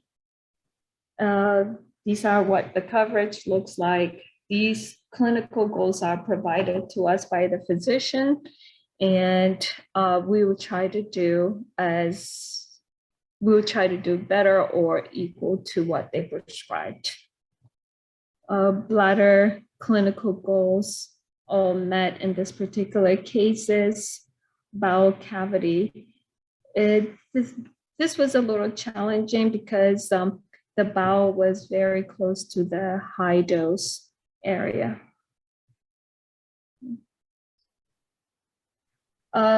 So once we do the treatment planning, we obviously have to pass it on to our recording verifier. Our recording verifier is Impact. We send all the fields over there and make sure that everything that we planned, everything that we planned is transferred correctly to physics, and physics will do our checks, and then we'll pass it on to a treatment. And for the treatment portion of it, they do cone beam CT every day. Usually our doctor do specify where they wanted to, when they do their QA, the cone beam CT, they would have to give them a specification where they want them to align. If a patient have a fiducial, they will align to a fiducial. If a patient doesn't have fiducial, they would align to the bony anatomy.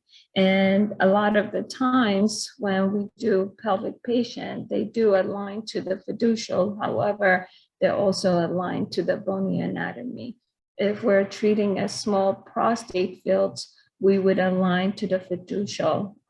We also look at the bony anatomy, but we focus, the shift on the machine is dependent on the fiducials.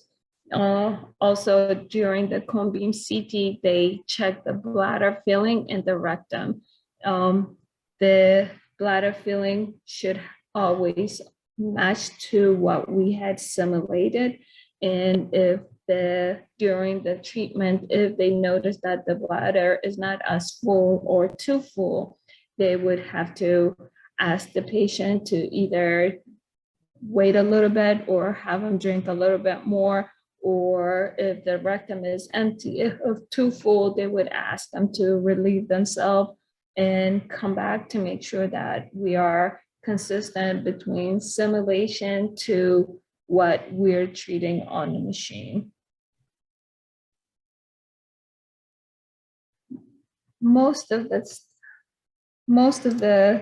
This is pretty much what I have for my slides, and most of the stuff has been somewhat touched by Dr. DeVille's talk, or it would be more discussed by Heng's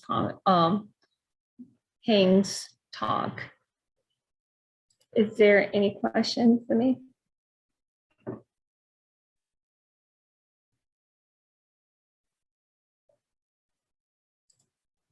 Thank you very much, Betty, for your presentation. It was very informative.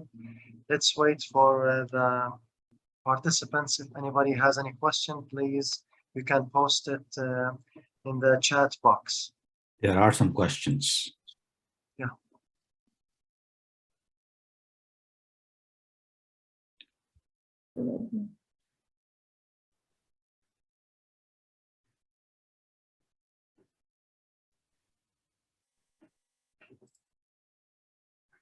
If you're talking, I'm sorry, I'm not hearing you. One of the questions was, is the isocenter in the middle of the prostate or middle of femoral head?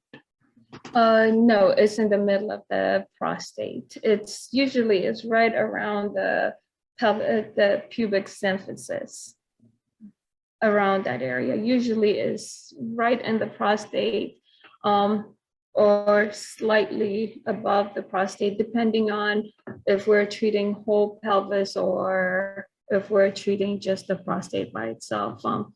Sometimes the pelvic nodes tend to go really high, and we might not have enough length to cover everything if we leave it all the way to the prostate. So we would move it slightly to the middle of where we're treating and provide a shift to the therapist.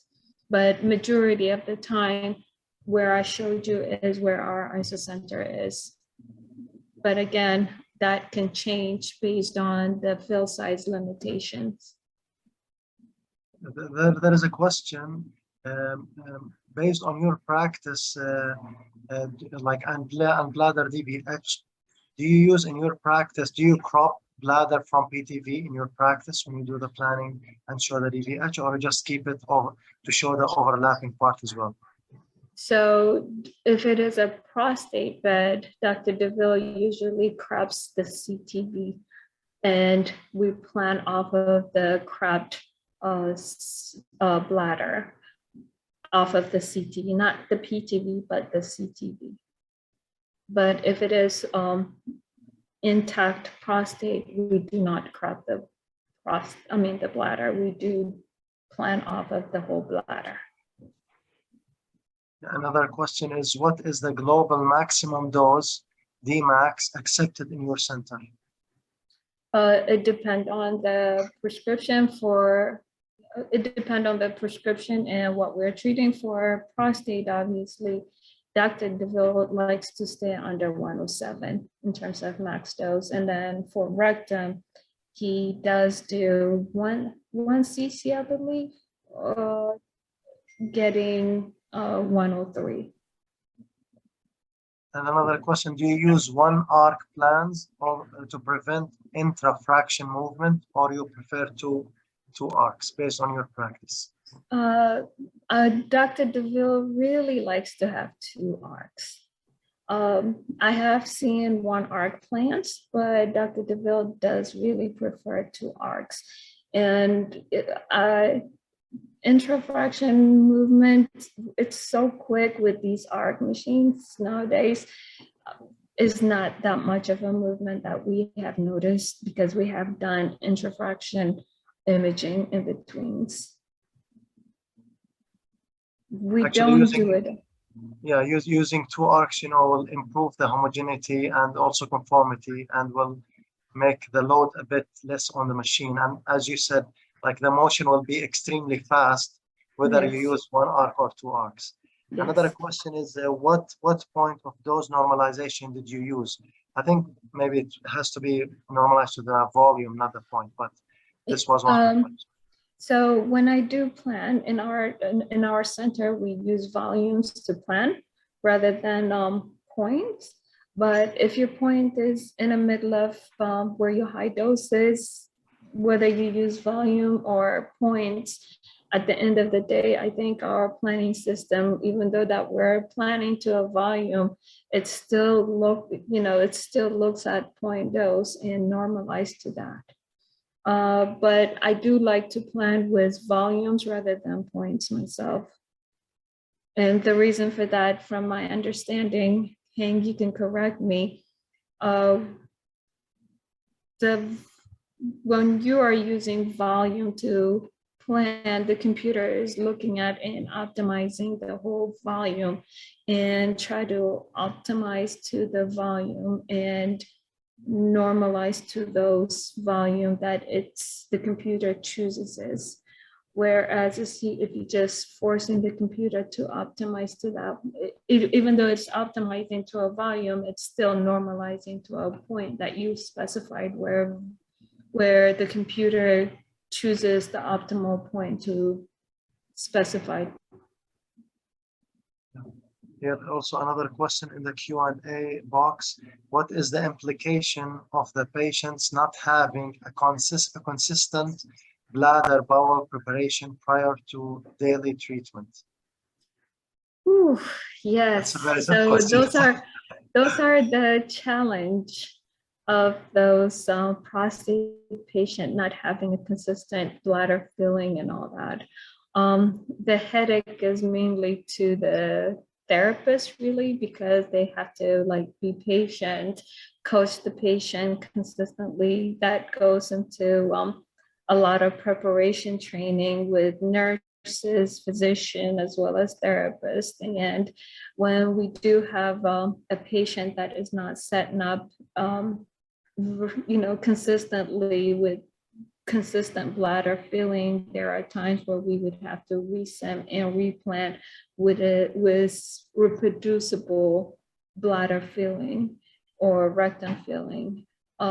So a lot of a lot of going back and forth, coaching and all that. But there are those patients where we have to resend and replan because of that. One of the question here, what is the recommended MU factor for prostate IMRT, which is simply the ratio between the total MUs for plan and the prescription dose? So, the rule of thumb is your monitor unit divided by your daily dose. If it is higher than 4, your plan is highly optimized. And during, you can have a beautiful, highly modulated plan on a computer, but if you're not able to treat it on a machine, what's the point of having such a beautiful plan on your computer? So if your monitor unit divided by your daily dosing, it's more than 4, you might want to look at your optimization and see if you can bring the monitor unit down a little bit. That can only work for somewhat standard fractionation, but once you start going into hypofractionation, high dose, SPRT type of thing, that rule of thumb kind of goes out of the window. But for these prostate patients, we kind of look at those. There was one other question. You said that the oncologist measures 1 cm from prostate to 50% isodose. Yes. Is it from CTV or PTV? That's the question. It's from different doctors do different things, and that is one of the criteria one of our doctors use. And then it's from PTV to what we do is, as a dosimetrist, we expand our PTV by 1 cm and we subtract the rectum that is outside of that 1 cm. And when we plan, we try to make that 50% bisect that area. So it's from the PTV away from the PTV, 1 cm away from the PTV.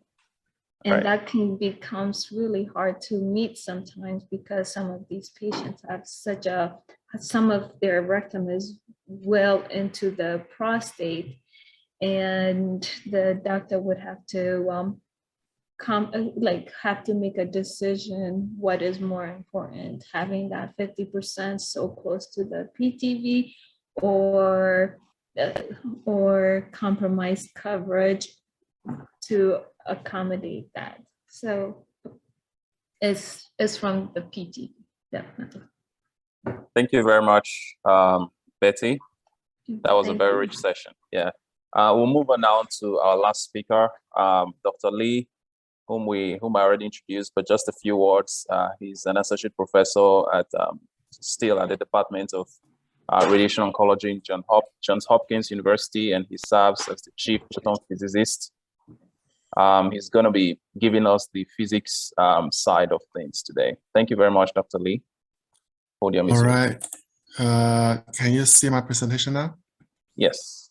All right. So today, thank you for the introduction and the opportunity to speak in this event. So today I'm going to talk about the physics considerations for hypofractionated prostate cancer radiotherapy.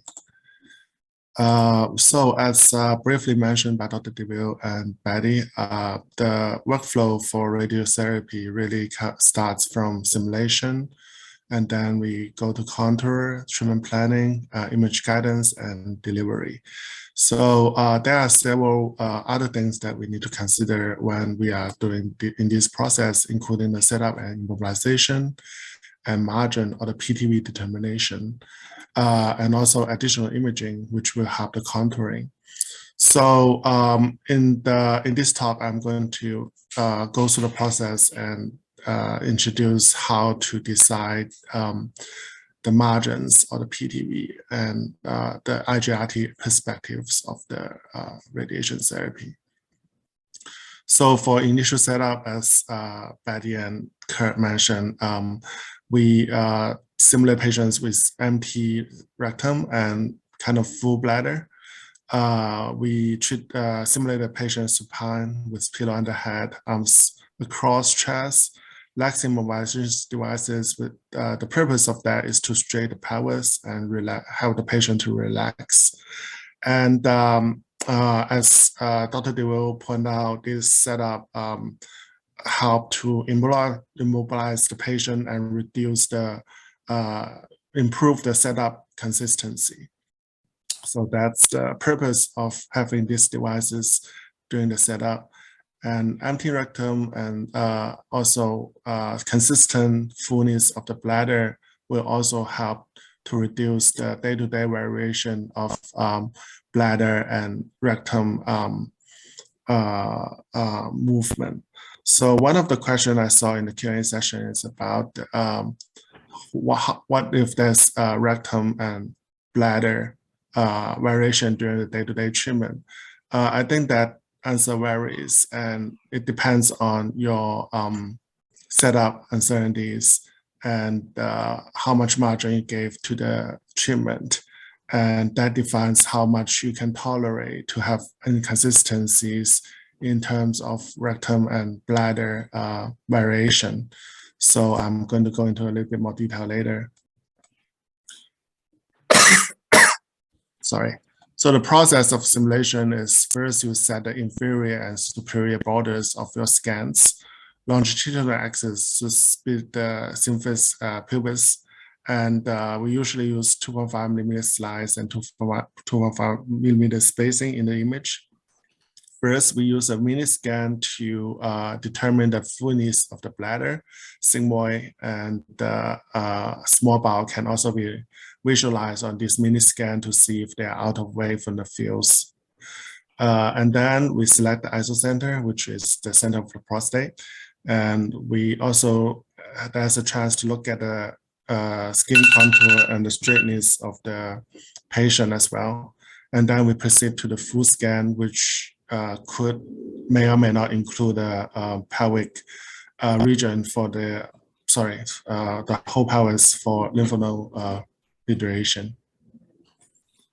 So again, to help with immobilization, there are several tools and also localization. There are several tools that we use during the simulation and also for treatment delivery. The first I want to talk about is rectal balloon, which could be air-filled or water-filled to expand the volume. It is kind of an internal immobilization of the prostate that holds the prostate in place from day to day. And it also helps to display the sigmoid and small bowel away from the seminal vesicle and the prostate. So, so as you can see on this central image, the small bowel and the sigmoid can be pushed away from the seminal vesicle and the prostate by these balloons. It's I think in this case it's filled in water, so the house unit is similar to tissue. And also we can use fiducials to help guide the treatment. So the fiducials can be implanted. Usually there are 3 to 6 fiducials if you choose to use them to be implanted in the fiducial through a ultrasound guided procedure. So on this image, you can see the fiducials here in the ultrasound image, and the size and the material of the fiducials can vary quite a bit. Typical fiducials include materials include gold, palladium, and carbon. They usually are less than 1 millimeter in diameter, but the length could vary quite a bit between 3 to 10 millimeters.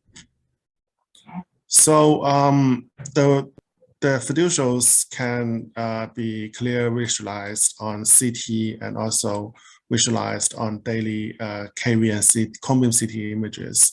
And also they can be used for both initial setup or used for tracking if so desired. Dr. DeVille mentioned briefly about hydrogel, but hydrogel is injected between the prostate and rectum by ultrasound guidance to reduce the rectum dose for prostate radiation therapy. So you can see on the right-hand side what it looks like in the ultrasound injection. And this is what it looks like on the MR and the CT. So as Dr. DeWitt mentioned, there are 2 types of hydrogel now. One is with this CT contrast and the other is without. So this image shows the one with CT contrast.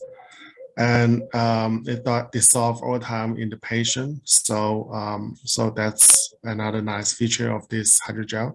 So again, the purpose of this is to push the rectum away from the prostate so that you can get a better rectum dose. Another consideration in the simulation and treatment planning is the prosthetic hip replacement. So this image shows a patient with both hips replaced with metal. So in the simulation, of course, you would want to use a metal artifact reduction CT scan protocol to get a better image that shows much less metal artifact, and use VMAT or RMRT techniques that avoid the metal, so don't come from the lateral or anterior posterior oblique beams that goes through the metal. As shown in this dose distribution, we can choose in the VMAT arcs that basically from anterior or posterior that avoids the implants or hip replacements and still get very nice dose distribution. So the next step is contouring. In contouring, there are targets could include, well, it obviously includes prostate, but also could include the seminal vesicle, proximal and distal. But also it could have involve lymph nodes for whole pelvic radiation. The OARs should include rectum, bladder, sigmoid, and small bowel, and also femoral heads. So the next is the consideration for margins or the PTV expansion.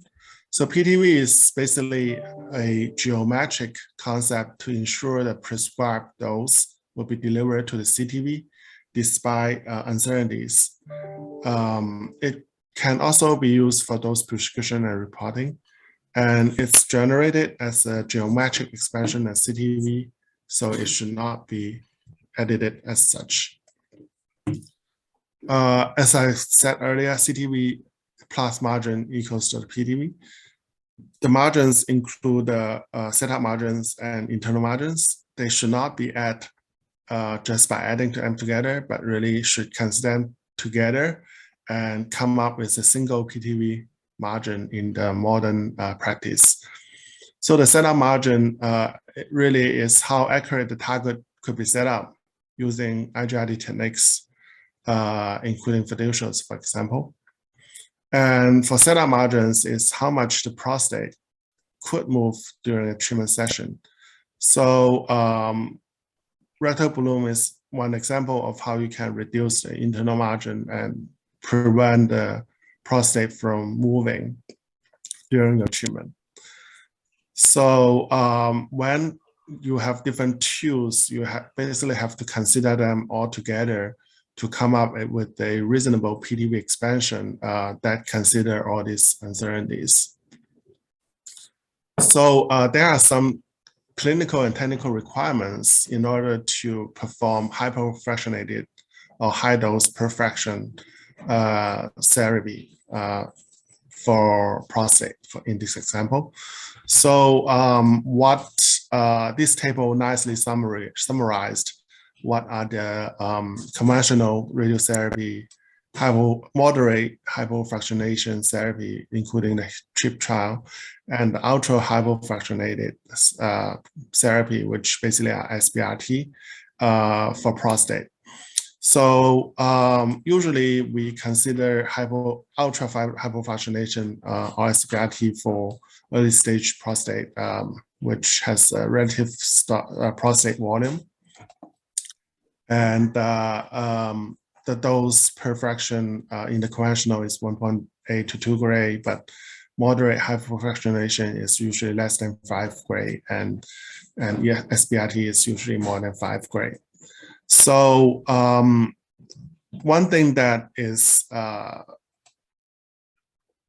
critical for the moderated and ultra hypofractionated therapy is the HFRT, where what it leads to is the reduction of PTV expansion, where could lead to reduce radiation dose to the normal tissue, which is critical for the ultra hypofractionated therapy. In the case of ultra hypofractionated therapy, our goal is to reduce the PTV expansion to 3 to 7 millimeters and ideally less than 5 millimeters using HFRT techniques. And in moderate hypofractionated IMRT of treatment of prostate, the PTV expansion could be as low as 5 millimeter, but it could be in the CHIP trial with the HFRT, it can still go to 1 centimeter expansion for the PTV, which is similar to the PTV expansion in the conventional radiation therapy. So, so this is how you what the PTV expansion is really a goal, but you need to define them based on what you have. You cannot just say I use 3 millimeter for our cases without considering what you are actually doing. So, but in the other hand, if you cannot achieve a tight PTV expansion, then you really are not recommended to do hypofractionated or high dose per fraction kind of radiation therapy. So for HFRT, there includes several types of image guidance, including the initial setup and localization before the treatment delivery, and the intrafractional patient monitoring during the treatment delivery. And Also, there's monitoring of the patient anatomy change over the entire course of the treatment delivery. It's also considered IGRT. So IGRT is used for setup confirmation of the targets, including the prostate, seminal vesicle, and the nodes. And also it confirms the OARs, including the bladder, the rectum, and sigmoid small bowels. Are they still out of field? Femoral heads, that's easy. Also, it can be used to monitor organ motion during treatment and between treatments, which an example is the bladder volume change and rectal film change between treatments. So if you have a generous PTV expansion, then those could potentially be taken into account and you can be less stringent about those. But if you have a tight margin and you can see that from IGRT that your bladder has different volumes and your rectum filling has changed, which could lead to your target dose change, then certainly you should try to reset up the patient, or in extreme cases, replan for the patient. So patient anatomy is another thing that we monitor, which includes weight change, interfractional change of the rectum filling, and fiducial migrations, etc.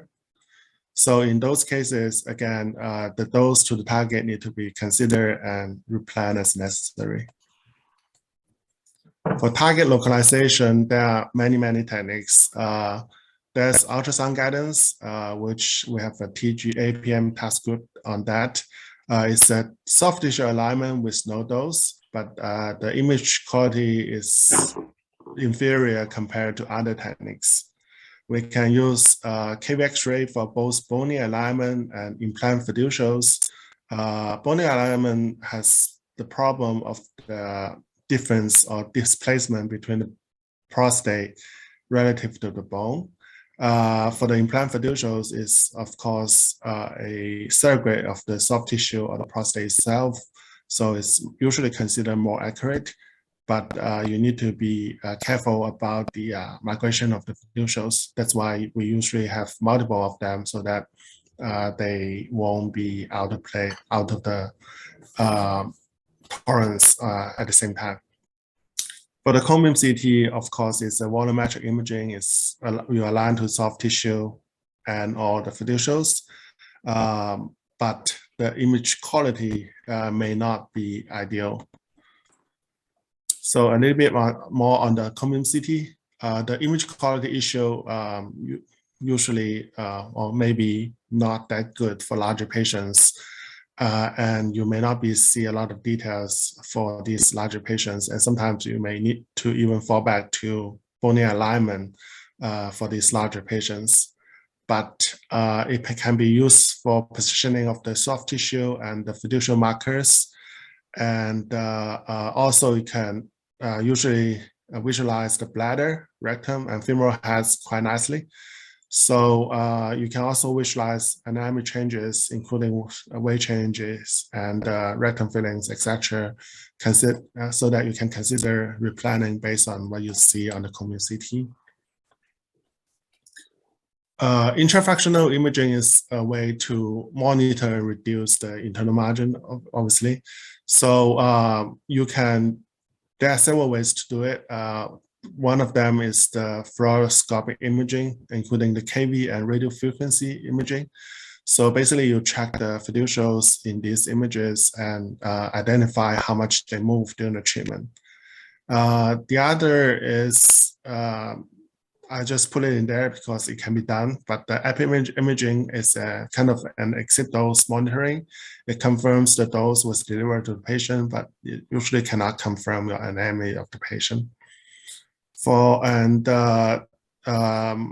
Surface imaging or the optical imaging can also be used to monitor intrafractional motion, but it's only monitoring the surface of the patient, so that it does not image the internal movement of the patient. The upside of it is that it has no dose to the patient. Other forms, obviously there's also MRI, but it's not that widely used right now, so we don't have enough data for those at this point. Other forms of hypofractionation includes the brachytherapy, the metastasis-directed therapy or the MDT, and also spatial fractionation radiotherapy for palliative treatment of bulky tumor. So I'm just going to go over them in one slide. So the HDR of prostate can be done using both CT and ultrasound guidance. On the left-hand side is a CT guided HDR SIT treatment, not SIT treatment, but HDR treatment. On the right-hand side is a ultrasound guided HDR treatment. So both of them use needles, as you can see on the after loaders. So the dose distribution, the dose calculation on the CT guidance obviously will be more accurate, but at the same time, the ultrasound guidance offers real-time image, so it's you can actually see the needle placement better than the CT guidance, which is usually after the fact. So they have both pros and cons, but I think a lot of people now prefer the ultrasound guidance because you can have a better needle insertion during the needle placement, and both of them can achieve very nice dose distribution in the prostate. For LDR, basically there are several types of seeds, but I want to highlight one study recently published in the Red Journal that used LDR plus the SBRT of prostate, which is a prospective trial including 40 patients with intermediate risk prostate cancer. They place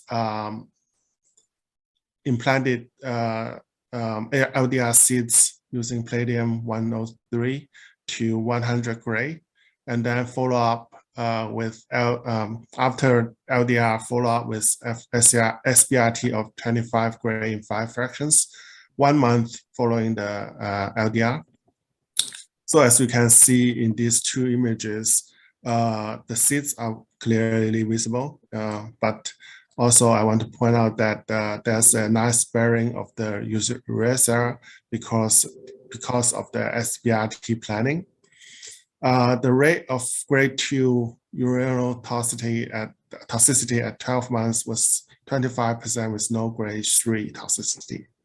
So this is a very nice outcome, and it can have a potential to boost the dose to a very high level using both LDR and SBRT of the treatment of the prostate. The MDT, on the other hand, takes care of the small metastatic tumors using SBRT technique. So in this example, they treated the no plus 5 millimeter to 50 gray in 5 fractions, so 10 gray per fraction. And the right-hand side, you can see the bowel dose gets less than 25 gray in 5 fractions. So this obviously needs very nice image guidance, again, with a very tight margin. And also you need to be able to contour the nodes. So you need to have functional imaging, including PET, to guide your contouring. The last example I want to show is a spatial fractionated radiotherapy, which basically have high dose islands within the tumor, and in this case, it's a 18 gray one-shot spatial fractionated radiotherapy in this large tumor, and follow up with 30 gray in 15 fractions conventional radiotherapy 1 week following the spatial fractionated radiotherapy. So in this 3 months follow-up, I believe, yes, 3.5 months follow-up, you can see the tumor regression is significant. So this could be a nice way of palliative treatment using high dose per fraction treatment. So as you can see from the talk, the quality assurance of hypofractionated therapy is very important. So to ensure a safety delivery of the treatment, every step of the process matters.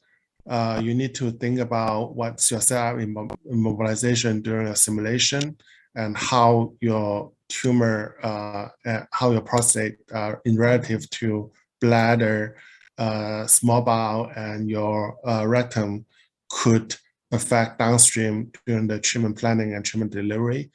And during the treatment planning, there are margin considerations, and also there are treatment plan quality evaluation using standard constraints. And there's also TPS, dose verification, and patient-specific QA. And also during the treatment delivery, you need to consider how to perform the IGRT, or if you have IGRT, to ensure your target stay within the margin. So it's probably important or critical to have an end-to-end test before you treat your patients using any new technology, including new treatment planning system, for example, or new techniques, new IGRT techniques, or new dose per fraction, whatever, to map it out and go through the process once before you actually use it on the patient. So that concludes my talk. Thank you very much. Thank you very much. Sorry, can you hear me? Yes. Okay, Yes. great. Thank you very much for that very interesting lecture, Dr. Lee. So we'll open the floor for questions. For anyone with questions, please, you can just indicate your questions on the chat before we conclude on that.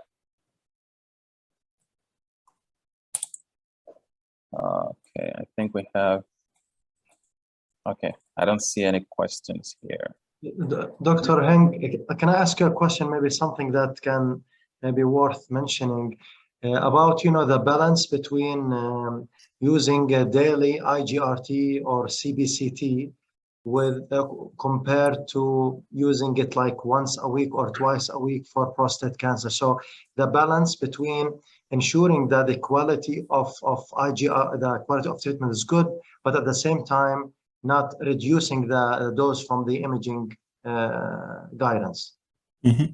Yeah, I think that's been discussed quite a bit. So so using IGRT technique can one of the benefit, or one of the major benefits, is to reduce the treatment margin. So you can actually reduce your OR dose more than what you use for the imaging dose. Then you can say that you gain from the IGRT techniques. Using daily, even common CT, you probably add 3 centigrade per scan, but then you save maybe 10, 20 grade to your tissues surrounding the prostate. Then that's probably a gain that you worth the small increase of the imaging dose. So. Great. Hi, Credit. There are probably a couple of questions in the chat. Yeah, I see this one. It says, what cone beam CT image? What about cone beam CT in routine prostate treatment? Do you use that? We use that if we have implant fiducials sometimes. So we let's go back a little bit. So we have common CT capacity for all our regular treatment machines, and we basically will use it either weekly or daily, depends on the what we see on from the patient, to confirm the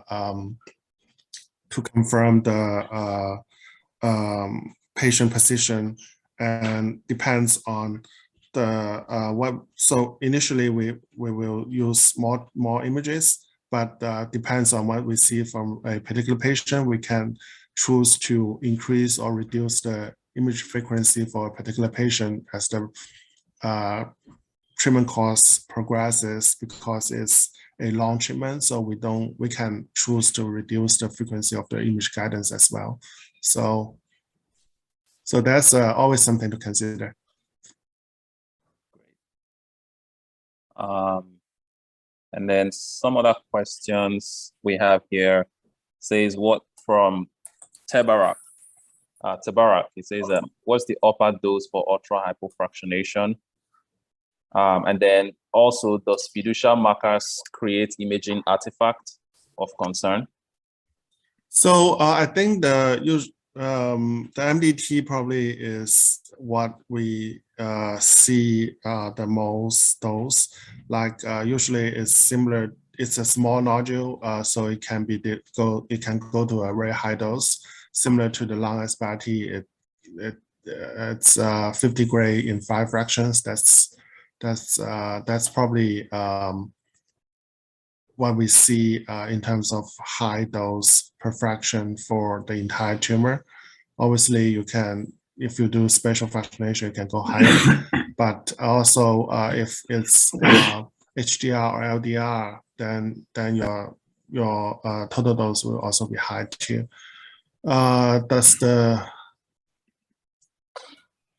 think it varies with techniques. Yeah, he was asking if it creates artifacts. Fiducial markers? Yeah, fiducial markers. Okay, yes, it does create markers, depends on the material, and usually they can be suppressed using the metal artifact reduction scan protocol during the simulation. So usually it's not concerned. Great. All right. I think that was okay, one more question. Last question. It says, do you use ultrasound systems like Clarity for prostate localization? Yeah, we don't use it in our center, but we are aware of these ultrasound systems. And also there's AAPM task force report, as I mentioned earlier, that specifically gave recommendations on using these kind of devices. So you are welcome to look into those. All right. I think with that, we come to the end of the session. I want to again thank you very much, Betty and Dr. Lee, as well as Dr. DeVille, who is out from the meeting already. But I mean, if you have more questions, you can always send them to us, and we'll direct it to these persons who can, reply by email, as well as whatever means possible available. So thank you very much for that. I would give the floor quickly to Ahmed to discuss what the next steps are before we close the meeting. Yeah, thank you very much, Dr. Credit. And I would like also to thank all speakers and also participants for attending this informative session. And just in order to just keep everybody updated, I would like just to have some announcement at the end of this session, so that I will share with the participants what to expect in the coming week. So I'll just allow me to have like 5 minutes, just for the sake of announcement, and so that everybody is aware. So this is just simply a quick announcement for the coming planning activity. Up to this point, like, we had close to 2,000 participants registered from more than 80 countries worldwide for the whole event. And just as a quick summary again, so today, by end of today, we completed the educational component of the hypofractionation radiation therapy event, which included covering 3 sites, starting with breast, and then cervical cancer, and then prostate cancer. And then, like, as you all know, we discussed everything in terms of from consult to treat, and also using Zoom. So by today, we'll be concluding the educational component of the whole event.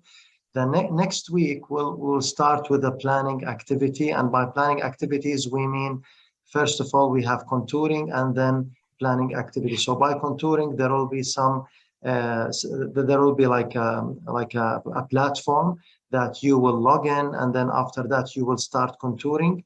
You will have certain homework to do, and we will provide you with all the details. After completing the contouring, we will be sharing with you the CT and the structure sets so that you can import them to your treatment planning system. And then after that, you will do the plan. And then after that, you will have your final submission for the plans. And then we will be having the radiation, the knowledge sharing session, as well as awards and concluding remarks. So this is just like in quickly again about the dates. So we started in the GHC summit. So there were like few Zoom sessions on August 7th. This is like in more details for the coming planning activities, what to expect. So on August 2nd, participants, all registered participants who selected to take part or take place as well or participate in the planning and contouring event, we will send an email with some details about the contouring activity. And then on August 7th, we will be presenting also through Zoom like a small introduction about the platform, about the case, about what to expect, what to do, what kind of tasks that participants supposed to perform, and also about the planning activity, about the dose criteria and other details.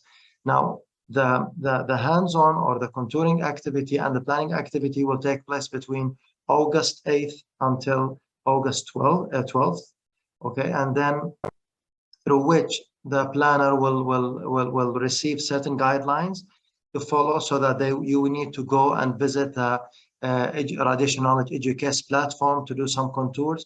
Also, some videos will be shared with participants to know how to use the platform, how to contour, how to save, where to go to which slide to which slice to perform certain contouring, whether for target or for organs at risk.